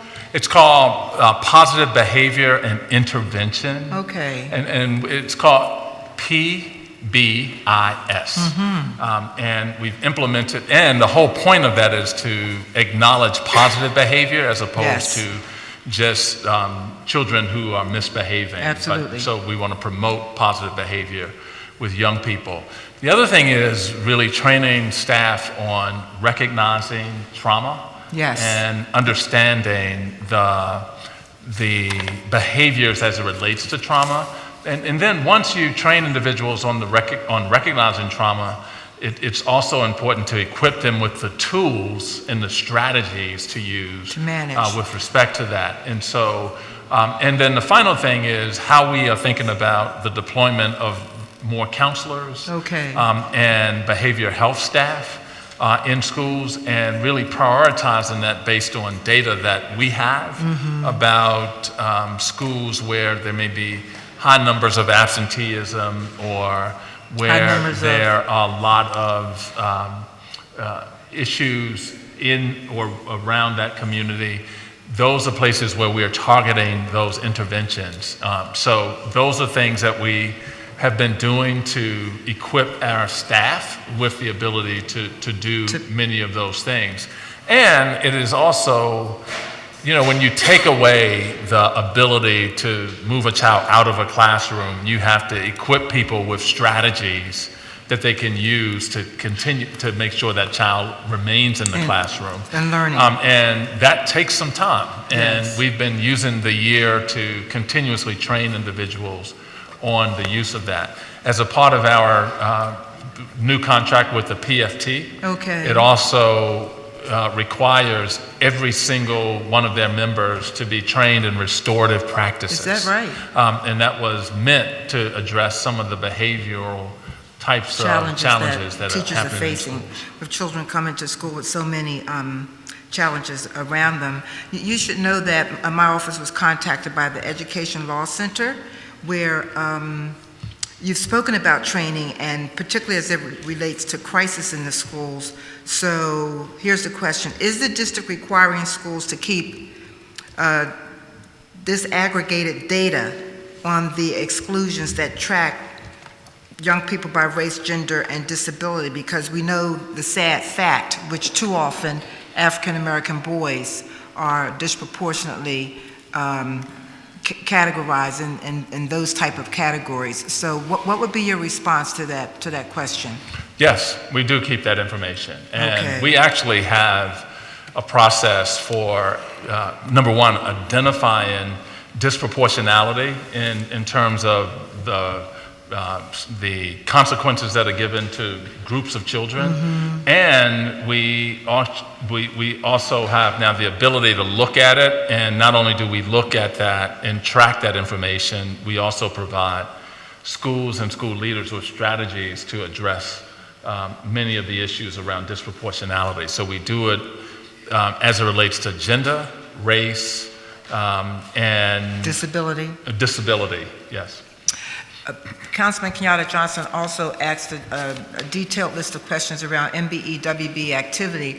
What I did not hear and the encouraging data was how many of those companies are local? Because we as a city do not do, in fact, we do a poor job when it comes to giving local businesses a chance to hire local people so that they can feed their families. I don't know if we have that. So I don't know if we have that information. Okay. Councilwoman, but we can get how many are local. We don't have that right at our disposal. Okay, we have But a part of what the board has asked us to do was do a much better job at tracking Keeping that the track of information. it. So in the new policy and the accompanying procedures, we would have the ability to track that. Okay. And in that current policy, we don't have Doesn't the capture that. tools to do that. Okay, well taken. That is a requirement we have of our Office of Equal Opportunity. We want to know how well the city is doing with regards to hiring local companies. In the one-on-one meeting, we gave a lot of discussion to Catapult. How many other schools are there like Catapult that service children with exceptional disability needs? I did go visit. I spent a half day there with a staffer, and it is an eye-opener to be on the front line and to see what those organizations are doing for children who are disabled, be it for mental disabilities and or inappropriate behavior. So how many schools would be on that list of organizations that you contract with that provide those type of services? I'm looking for Okay. that information right now for you. Malika, do you have that answer right now? I don't want to give an approximate. I want to make sure we give you the right number. Of course. Yeah. And while you secure those numbers, are there plans to provide additional supports for the 18 to 21 population who are graduating through the IEP goals? Yes, absolutely. And we can provide more information on that if you need us to, but yes is the answer to that. So how long have you been here now, Dr. Height? How long have you been with us now? This is my 7th year. Okay, and prior to you arriving, there were at least 3 different special ed directors. And I only know that because my office followed a child from on the autism spectrum from age 5 to age 12, where the IEP was never, ever, ever honored. And so how well are we doing now in having stability in that office, servicing families who have children with special needs? Yeah, we have now Natalie leads that office for us now, and under the direction of Malika Savoy Brooks that Who we was saw here. earlier. Okay. Natalie has been doing that work now for about 2 years Okay. for us, so it's been some stability.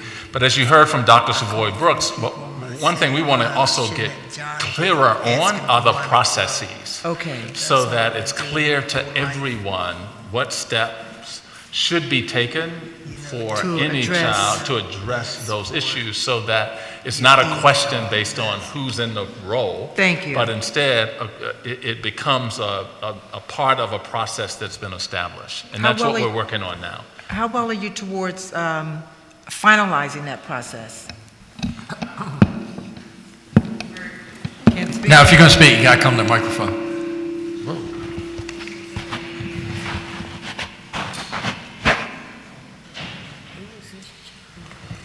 Malika Savoy Brooks, Chief Academic Pull the Officer. mic closer. Malika Savoy Brooks, Chief Academic Officer.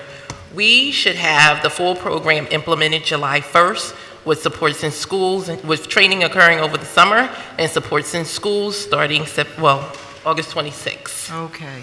We have, just so to expand, starting with the organizational structure, and then programming.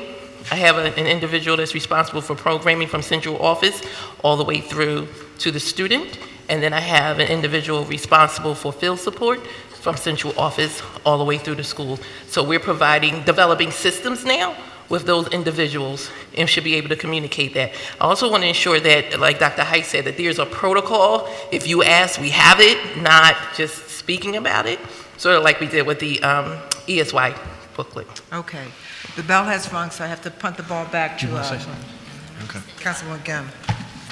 Hold on. Councilwoman Blackwell. Go ahead. Thank you very much.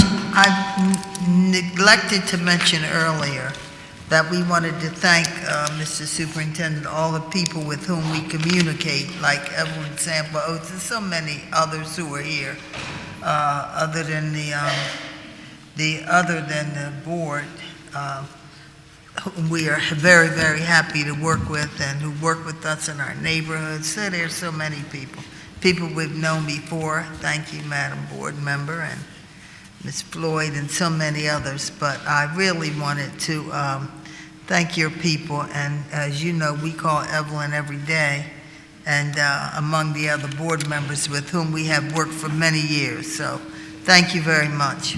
Thank you, and Councilwoman, I'd be remiss, I don't want to be the only person not to thank you, Evelyn, for her help too, because Councilwoman said she handles the big stuff. She handles the little stuff too, so we appreciate that. Thank you. And before the next question. Yes. Councilman Greenlee, and we love Evelyn, and think she's doing a great job, but we also have another person here, Hania Shop Brown, who came from Councilwoman Reynolds Brown, who's here as well. Absolutely. I didn't want her to feel left out. No, I'm glad you pointed that out. Thank you, sir. Thank you. Councilwoman Gibb? Thank you very much, Mr. Chair. So, a couple of additional questions. The district has made big commitments around the conditions of our schools. And again, I really want to thank you for, one, the lead abatement work, for lead abating every single elementary school by September, which is a major commitment, really important. But I know that we're still concerned about the vacancies within the cleaning staff. So that includes building engineers. It looks like there's still about 106 vacancies there, and 71 or so cleaning related positions. You've also made big commitments around like a bathroom standard, again, all of which is laudable. But what, one of the, as we work to try and get our larger school facilities issues addressed, I know that one of the major complaints within the schools is that a clean school will do a lot towards getting things, staving off the big problems until we can make the major repairs that are necessary. But one, could you provide us with a list of the maintenance and cleaning vacancies by school? And then two, what is your thinking about, again, how we kind of go into the coming year with the need for the cleaning positions needing to be filled? I mean, this is something we hear a lot from principals and others. So. Yeah, I think one thing that's also important, particularly with the vacancies as it relates to the cleaning positions in schools, is that that's also a function of the fact that we added 102 positions mid-year. Okay. And it was the board that approved that spend because we were trying to have more fidelity toward the standards that we had implemented, and they just required more people. And so part of that contributed to the vacancy number in the cleaners, but nonetheless, we have those. And I want to, number one, thank all of the council persons who helped us with the job fairs around that, because we've hired quite a few individuals from those job fairs. In addition, we've increased the hourly rate of pay for those individuals, and it's still a function. It's still a major priority as we move into the summer cleaning season. And so it has become our new base. And as we continue to add those positions, we know we have to fill those slots. And we're working now with multiple partners in order to do that. PHA has been a significant partner in that space, who has housed quite a few recruitment fairs, job fairs, in which we've hired over 70 people as a result of that for those types of positions. And so, yes, we have those vacancies, but it's been an effort to address that, because we don't implement the standards without the people to do that. Yeah, exactly. Do you think that the move towards a higher minimum wage for the district might help with that, or have you projected out whether you think that makes the district more attractive on these positions? It's made it more attractive, I mean, from the lower rate, because we were not getting even the candidates, and even the ones who would agree to sign on would stay for a little while until there was an opportunity to move into a different position. So yes, that's helped tremendously. And we've done something different this year. We also have roving cleaning crews. And the roving crews actually are designed to hit those schools that may have something surface that they're, for whatever reason, the staff at those schools couldn't address. And so we have now a couple of roving crews that go from school to school to address those issues in a more timely fashion than what we've been able to do in the past. Thank you very much. So the one question that came up last week with our public hearing on some of the community priorities was the question of students who are pregnant or parenting, especially those who have given birth recently. So ELC, Education Law Center, found that, did a 2-year study on teenage mothers who give birth, that they're often out of school for about 4 to 6 weeks following the birth of their child, and that they're not eligible to apply for homebound instruction for 30 days. So, there's been concerns raised about how to support these young people during an important time in their lives. Of course, we want to make sure that they have their full rights and access to an education during this time period, and that, they really need a lot of connections and supports to ensure, the birth of a child is a joyous thing, but that they shouldn't be prevented from coming back to school and finishing their education. But, what they found was that during the weeks that a student is out of school following the birth of the child, the students have no real ongoing connection to teachers. Very few receive academic instruction, and a lot of it has to do with the prohibition on the homebound instruction for 30 days. And then when they come back, the transition support back into reentry, there needs to be some accommodations for breastfeeding, a little bit of, how they're going to handle some of the childcare and other issues. So could you talk a little bit about what is this, they're not eligible to receive homebound instruction after 30 days? And is there something that we're taking a look at that, whether that can, be changed or be more responsive to teenagers who recently have given birth? Thank you very much. For the record, Karen Lynch, Chief of Student Support Services. Thank you very much for the question. A couple of things that I would raise just to give context. So our ELECT program, which provides services to pregnant and parenting teens, in our next budget is going to receive an additional $900,000 from the state in order to provide supports to individuals, to our students who are pregnant and parenting.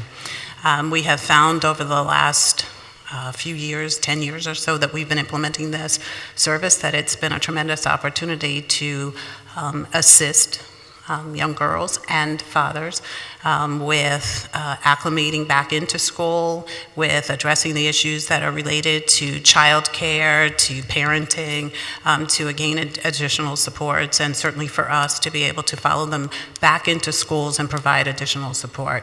I will make note that in the last 2 years, We have been limited in our ability to help fathers, young fathers who are attending school, because the state has changed its rules and regulations. And so to the extent that we can get any support from the state in order to be able to assist young fathers and help them bond with their children and stay involved, it's just been very, very difficult.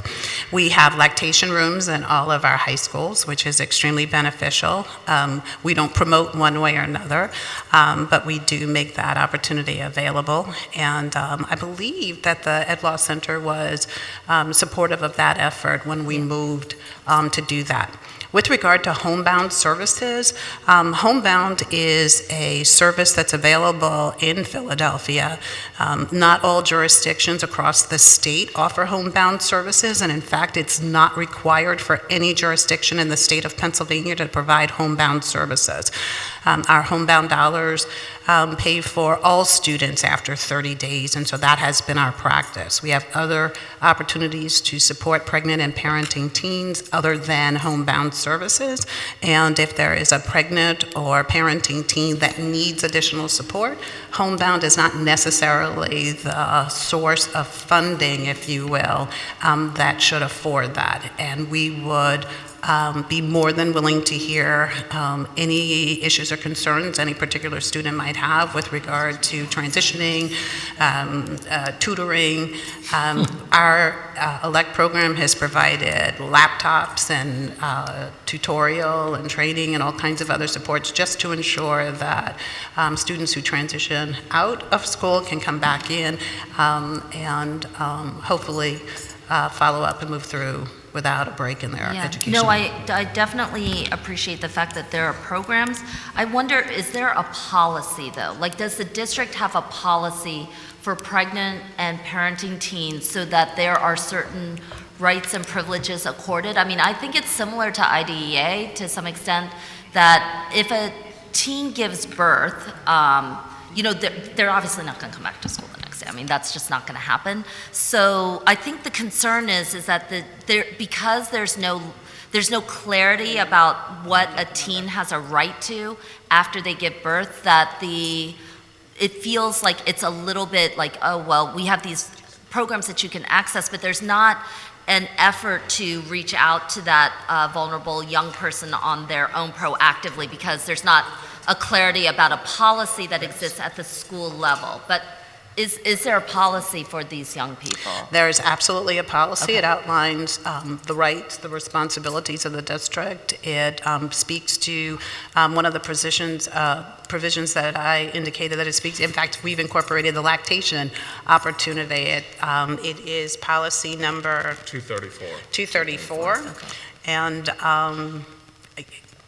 it includes the details that you're speaking of. Okay, and maybe we can come back together a little bit, because I think there needs to be a little bit more dialogue so we can reconcile whatever the concerns are with the Ed Law Center saying that young people aren't accessing these services. I would also take this opportunity, if there's anyone who's listening or anyone who knows of a pregnant or parenting team, we provide this service for public school students, so it's not just students in the school district of Philadelphia, but it's also our charter school students who are benefiting from this service and opportunity as well. Thank you. Thank you, Councilwoman. Councilman Squilla? Thank you, Mr. Chair. Thank you guys for being here, Dr. Height and your team, for your responsiveness. One thing we do appreciate is access and to be able to get response, and also Danielle too. Danielle, thank you so much. We do harass the team, and Evelyn could tell you how much we harass you guys, and even though sometimes we don't like the answers, we appreciate them. And we have to continue to work together to make this better for everyone. And I apologize for missing the earlier part and part of your testimony, but looking at not only the issues and also your ability to work with us on the lead paint legislation and putting that policy into action, and working in the future with asbestos and mold, but looking at what we would say, I guess, is a good problem, and how our schools are starting to get at capacity. Right. And how we are addressing not only current issues where schools are now at capacity, but how we're looking at the surrounding schools in those areas to see what model we could take moving forward. Is there something that you could just point out what we're doing to address that issue? Yes, and it is something that we just presented to the Board of Education, and they were very receptive of the process. We're calling it, and this name may change because part of the name represents other and different things, but we're doing a comprehensive school portfolio review. The portfolio part is the part we may change. What it's designed to do, it's designed to cover every school in the entire city of Philadelphia. It's going to be conducted in 4 cycles, each of which will focus on a different area of the city. And I talked earlier about one area of the city, that the first 3 areas that we will be focused on. The overall goal is to design schools in every neighborhood that meet the educational needs of a changing population by, 1, optimizing utilizations of buildings, and 2, investing limited capital dollars in where needed most, creating thoughtful transitions for students at elementary and middle grades, looking at how we do that. And the distinctive part of this is also utilizing the city-owned assets, the district and city-owned assets as a part of this comprehensive review. We are starting this in 3 areas of the city: the Northeast, Center City, and the Kensington area. And then this will become either an annual or biannual process so that we are able to identify the needs that are coming down the road in terms of population shifts in and throughout the city. So that comprehensive review is designed to look at both short-term and long-term strategies for addressing these issues, and it allows us to work with the communities impacted in these 3 areas to talk about the options available to address the capacity needs. Because some of the challenges, obviously, as we see, when you have an area that is sort of at capacity, so the worries are, our catchment area is going to change, or do we have to build an annex to a building, or, some of these can be very costly. As we deal with resources and where the money's coming from, it's always a challenge. If we could be proactive on that to give us time to build. Right now, we're being reactive. Even though we saw this coming a little bit, we had so many other issues, it was sort of put on the back burner. To see that you're actually doing this is encouraging. And the Center City piece does include parts of South Philly also, which is important, because whatever you do in one area affects the surrounding boundaries.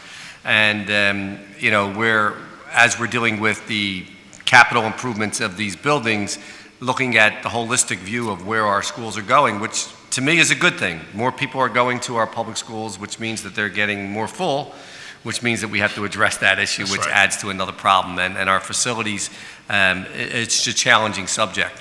So if we can continue to do that, I think, is there a timeline that we could say, all right, we're starting this process, and so within a year or 2, we will have a full map of what our actions are going to be, and then what those costs would be associated with that?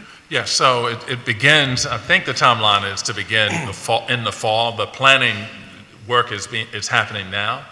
We thought it was going to take a year or so to actually make some of the recommendations. I would also add, Councilman Squilla, that it's not just looking at all public schools too, by the way, not just district, because even where you have to also consider the placement of charters and where they are as it relates to this issue as well. So it is a comprehensive review that will happen over the next year, and all of these communities will be a part of that. And while this is happening, we also have to implement short-term strategies to deal with the overcrowding issues that are occurring right now.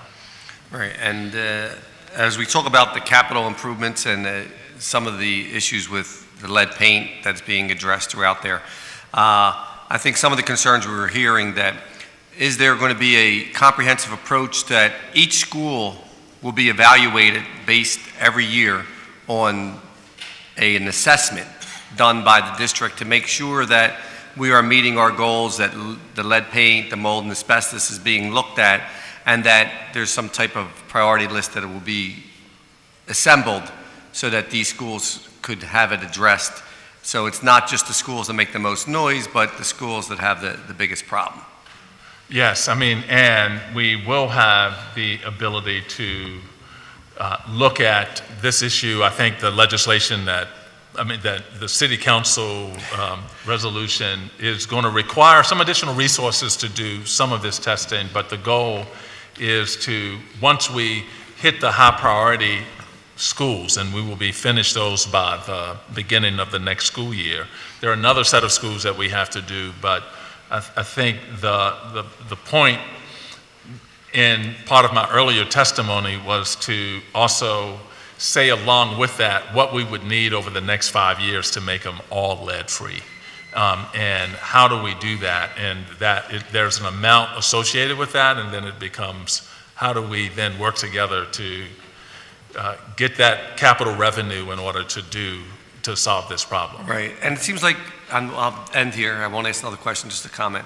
Hopefully with the coalition being built with our Facilities Coalition and with the district and PFT and everybody trying to work together to get additional resources, we put all our heads together, and to be able to work together to make this happen, I think is important. And instead of fighting with each other, working with each other to get there, I think will only get us to a better place. Really important, that's a really important point, and to the extent that the PFT Health and Welfare Fund created an app, and that app is also it has become another reporting mechanism, so we have more eyes on the problems so that we can actually get in and respond to those problems more quickly. And I think that's an example of working together in order to resolve these issues. Yeah. Thank you. Thank you, Councilman. Councilwoman Reynolds Brown? Yes, Dr. Height, I want to revisit the disciplinary portion of the testimony. So I've learned that there's certain behaviors that are defined as clear and present danger. Are you aware of that kind of terminology, and when that happens? And again, these are based on a couple of cases that have come to my office that students are identified as, or put in what's called a crisis resulting in a de facto suspension, or have the school call crisis on that child in response to behavior that oftentimes is considered age-appropriate misbehavior. So do you know about that? Do you understand why that's happening when the school district is working hard to slowly phase out school suspensions? Yes, and that is more. So that speaks more to the service that's needed and the support that's needed by the student or the family at the time versus the consequence.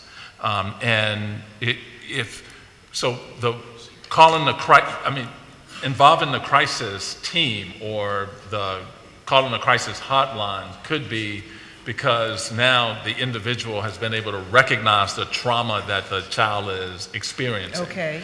And then based on that trauma, then trying to connect the city-based services to that child or his or her family in order to address that trauma, so that in the past, that could have resulted in a suspension because once a person didn't know what to do, and because the child was misbehaving, they just said, go home. Okay. And then, but instead of sending what could be a child back into the traumatic situation, what we're trying to do is create the opportunity to match the response to the need that is apparent at the given time. So yes, I'm very familiar with that. Okay. And it's a tiered approach, and so it is different tiers that would then create a different response. Okay. So what is the level of the relationship and or interface with the Education Law Center? We do. I'm just curious. Yeah, we work with the Ed Law Center. They help us on policy issues. They give recommendations. We worked with them most recently on the suspension, eliminating the suspensions, particularly at the early grades. Mm-hmm. We also have worked with them on the rewriting their Code of Student Conduct. So we do work with the Educational Law Center, as well as it's another group that we work with as well that I can't think of right now. So, but we work with that entity to actually rewrite some policies that speak specifically to That's her. these issues. She's one of your right arms, I know. Yeah. Who's the other group we work with? I'm sorry? Who's the other group other than the Ed Law Center that we work with? Is the other group? What's her name?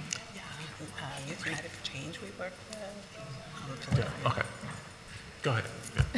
Thank you, Karen. Good afternoon. Yes, yes, yes. For the record, Karen Lynch, School District of Philadelphia.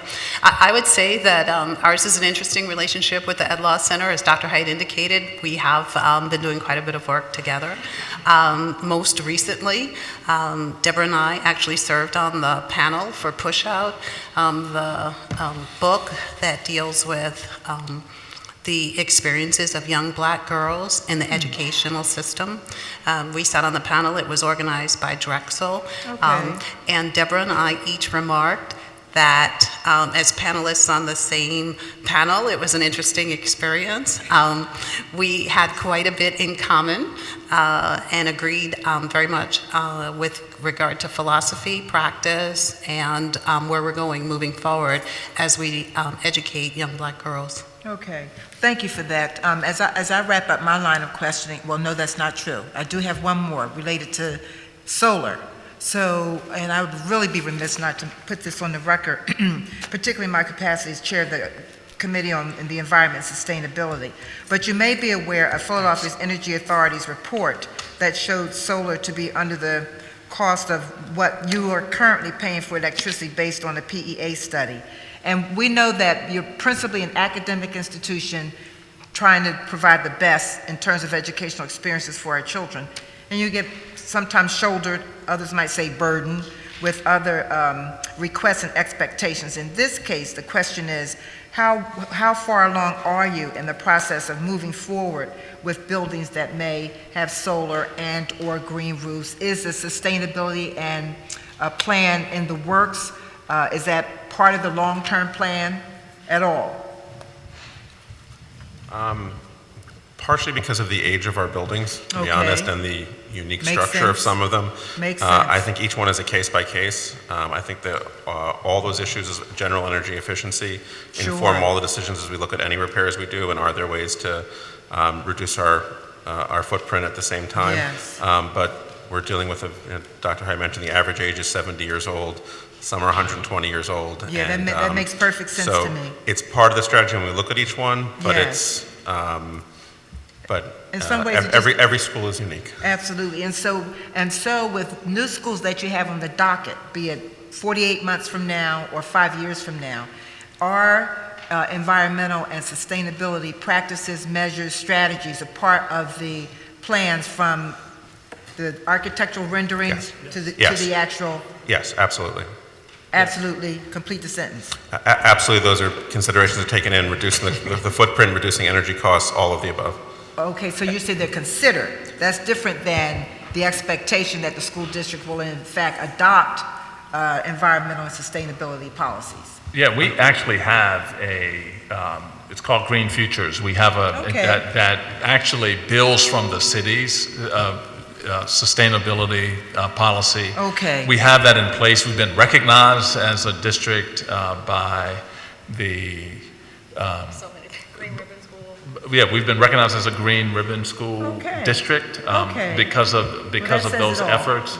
I also wanted to add, Councilwoman, that we also are planning, in partnership with the Philadelphia Energy Authority, to start a CTE program focused on careers in solar and clean energy. Yes. And so we will have one of those programs hosted in one of our high schools. Very good. We have one now at Ben Franklin, and several of the children work over the summer in those roles, but that's one that we want to make as a part of our CTE program. Okay, so let me seize the moment to say a huge thank you to Karen Lynch, who was a partner with my office for the past 10 years maybe? However long you've been here, Karen, with the Step Into College experience at University of the Sciences. That effort would not work but for the partnership we've enjoyed with the Philadelphia School District every Friday, busing close to 500 young people into University of the Sciences. So I need to thank you and acknowledge your work product in helping us to just lift up that program.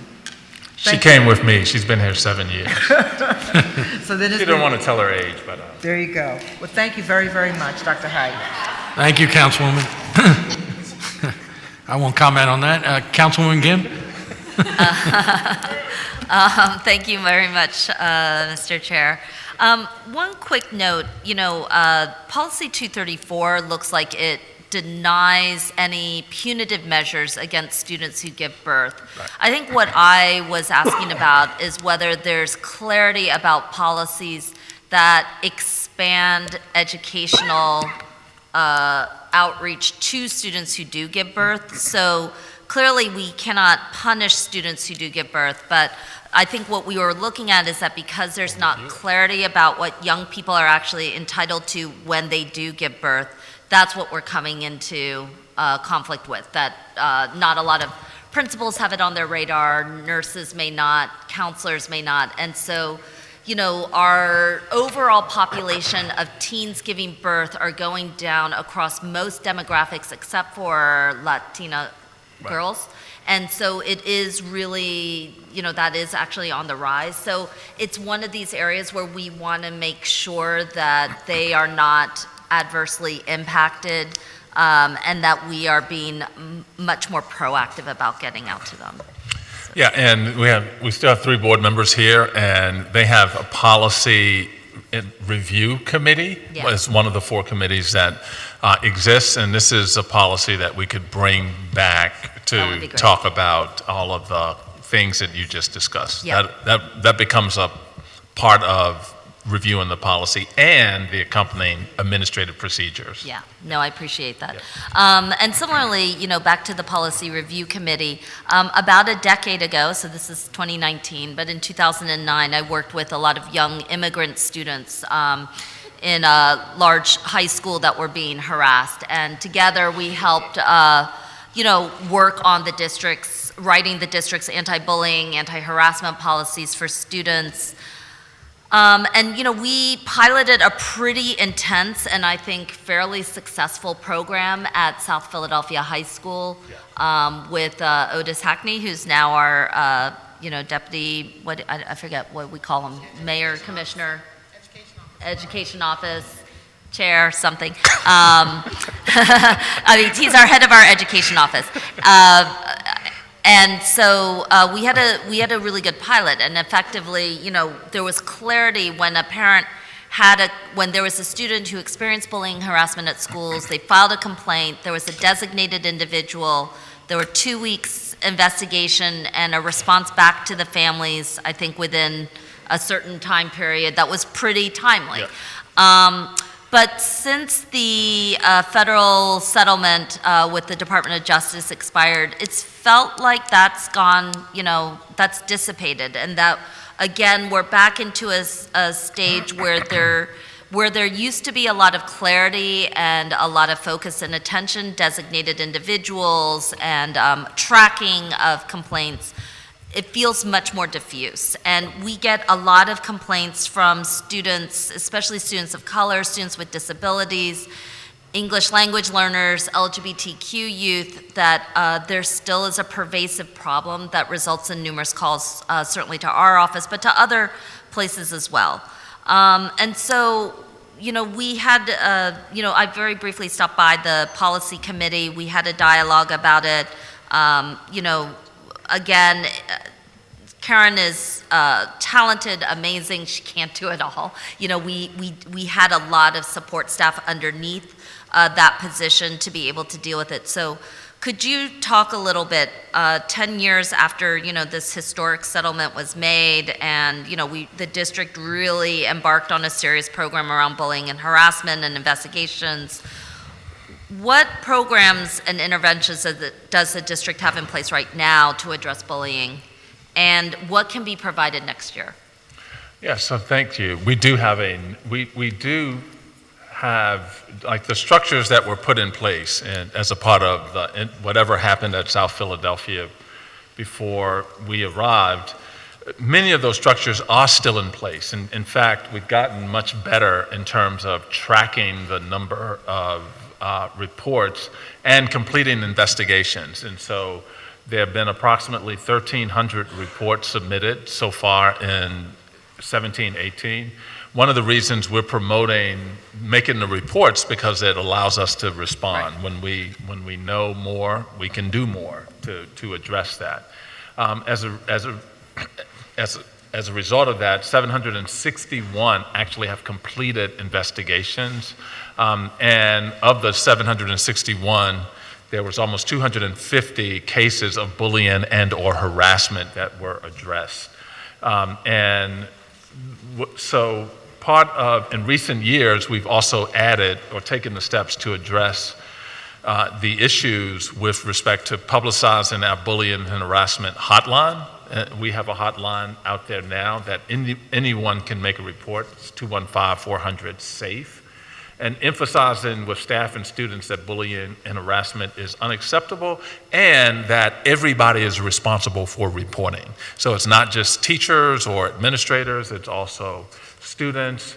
And then most importantly, we have purchased a new reporting and tracking system that is currently being utilized by PDE, the Pennsylvania Department of Education, and that system will be in use for the first time in the next school year. That will give us a lot more information in terms of where these events are happening and the types of steps we're taking in order to do that. Yeah.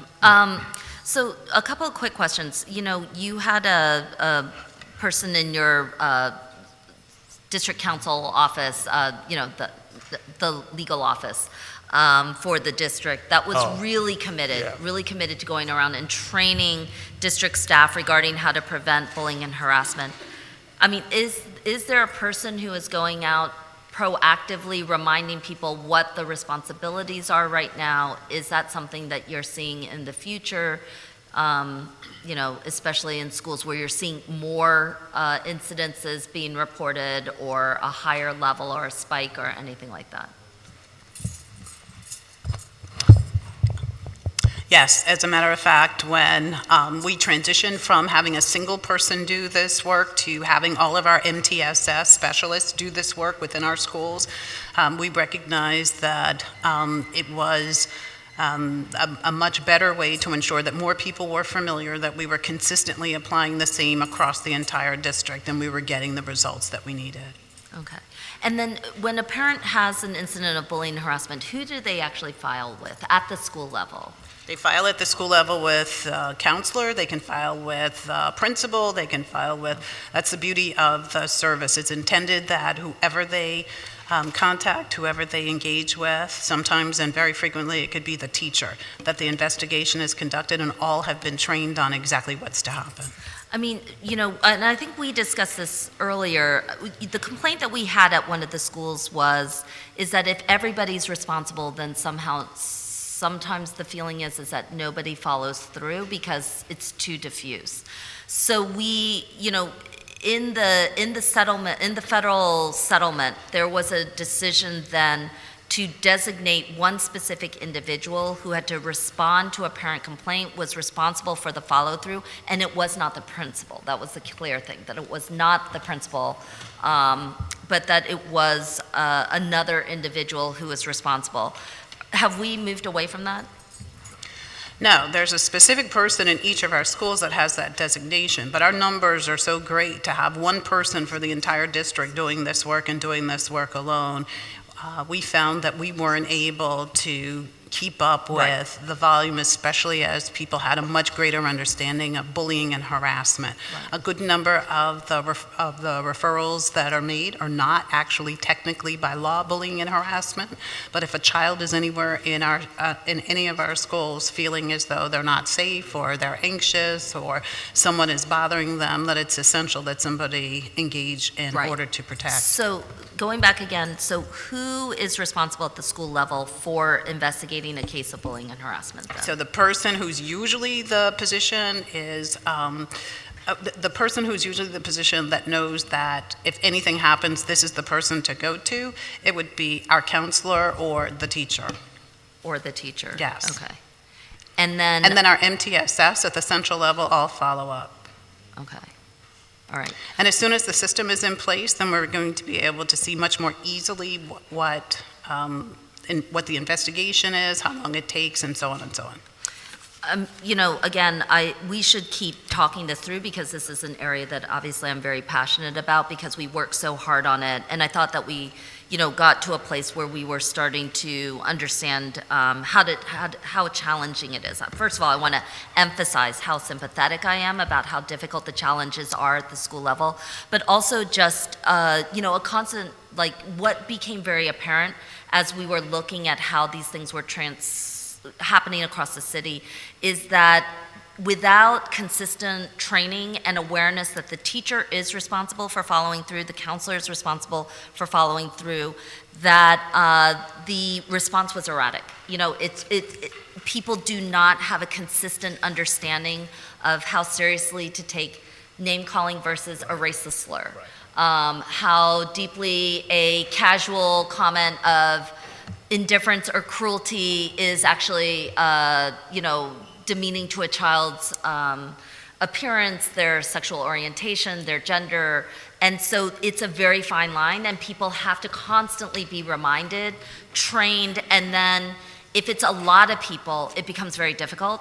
If it's one individual at the school, they become more of a, you know, a better expert around it. So I'd like to keep this conversation going a little bit more about how to understand. I do think this 10-year anniversary on the federal settlement is a good chance for us to review what our policies are like and how well we're doing it.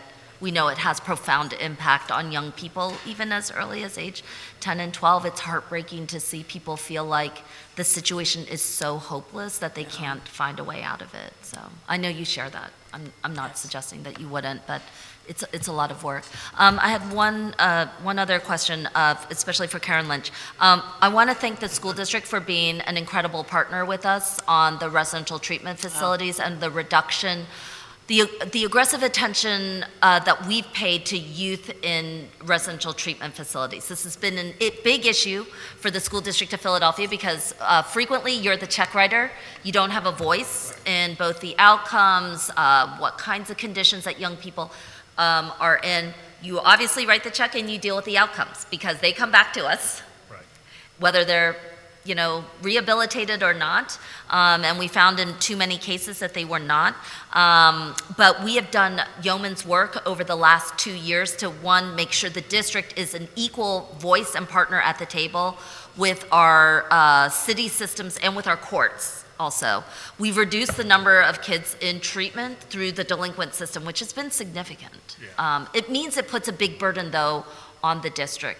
So, especially when it comes to reintegration, you know, I'd love to hear from you about how are you coping with the changes in the youth who are returning from placement.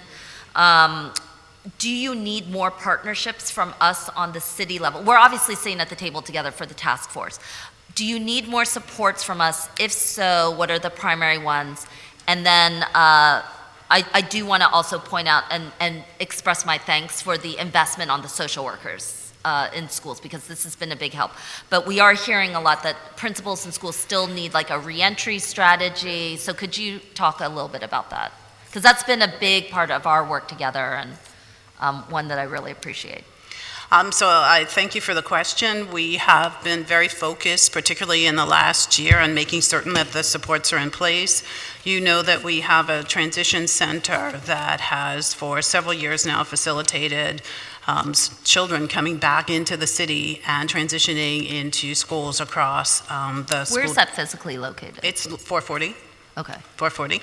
And at 440, you know that we have staff from parole and probation, CBH, DHS, all at our transition center, engaging and supporting children that are returning back to our schools. In this past year, we have augmented that service by increasing the effort with 5 additional case managers that we're particularly pleased for.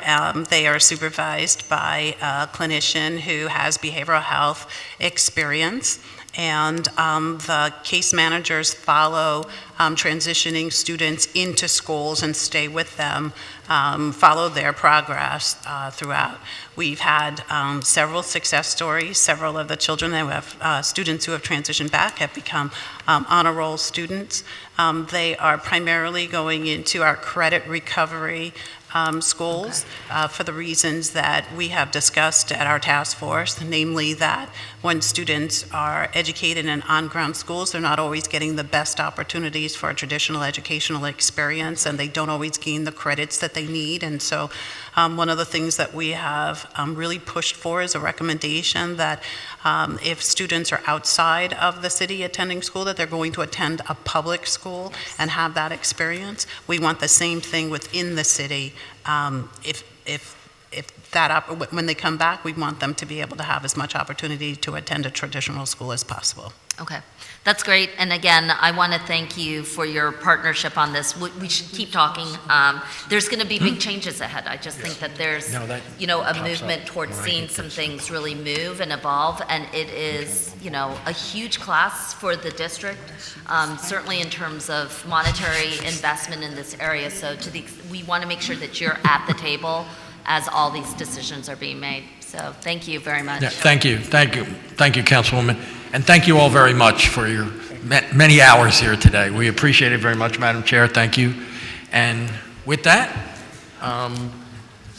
this committee will stand in recess until Wednesday, May 15th, 2019 at 10 a.m., at which time we'll reconvene here in 400 City Hall. Yes. And Councilman Greeley, I just wanted to once again thank you and thank Councilwoman Blondell Reynolds-Brown for the 7 years that I've been here, for the support that you provided to the children of this city. So thank you. Thank you. And just for the best record, of luck on your retirement. And just for the record, the Councilwoman doesn't like the word retirement. I actually think it's one of the greatest words in the English language. Transition. So, we differ there.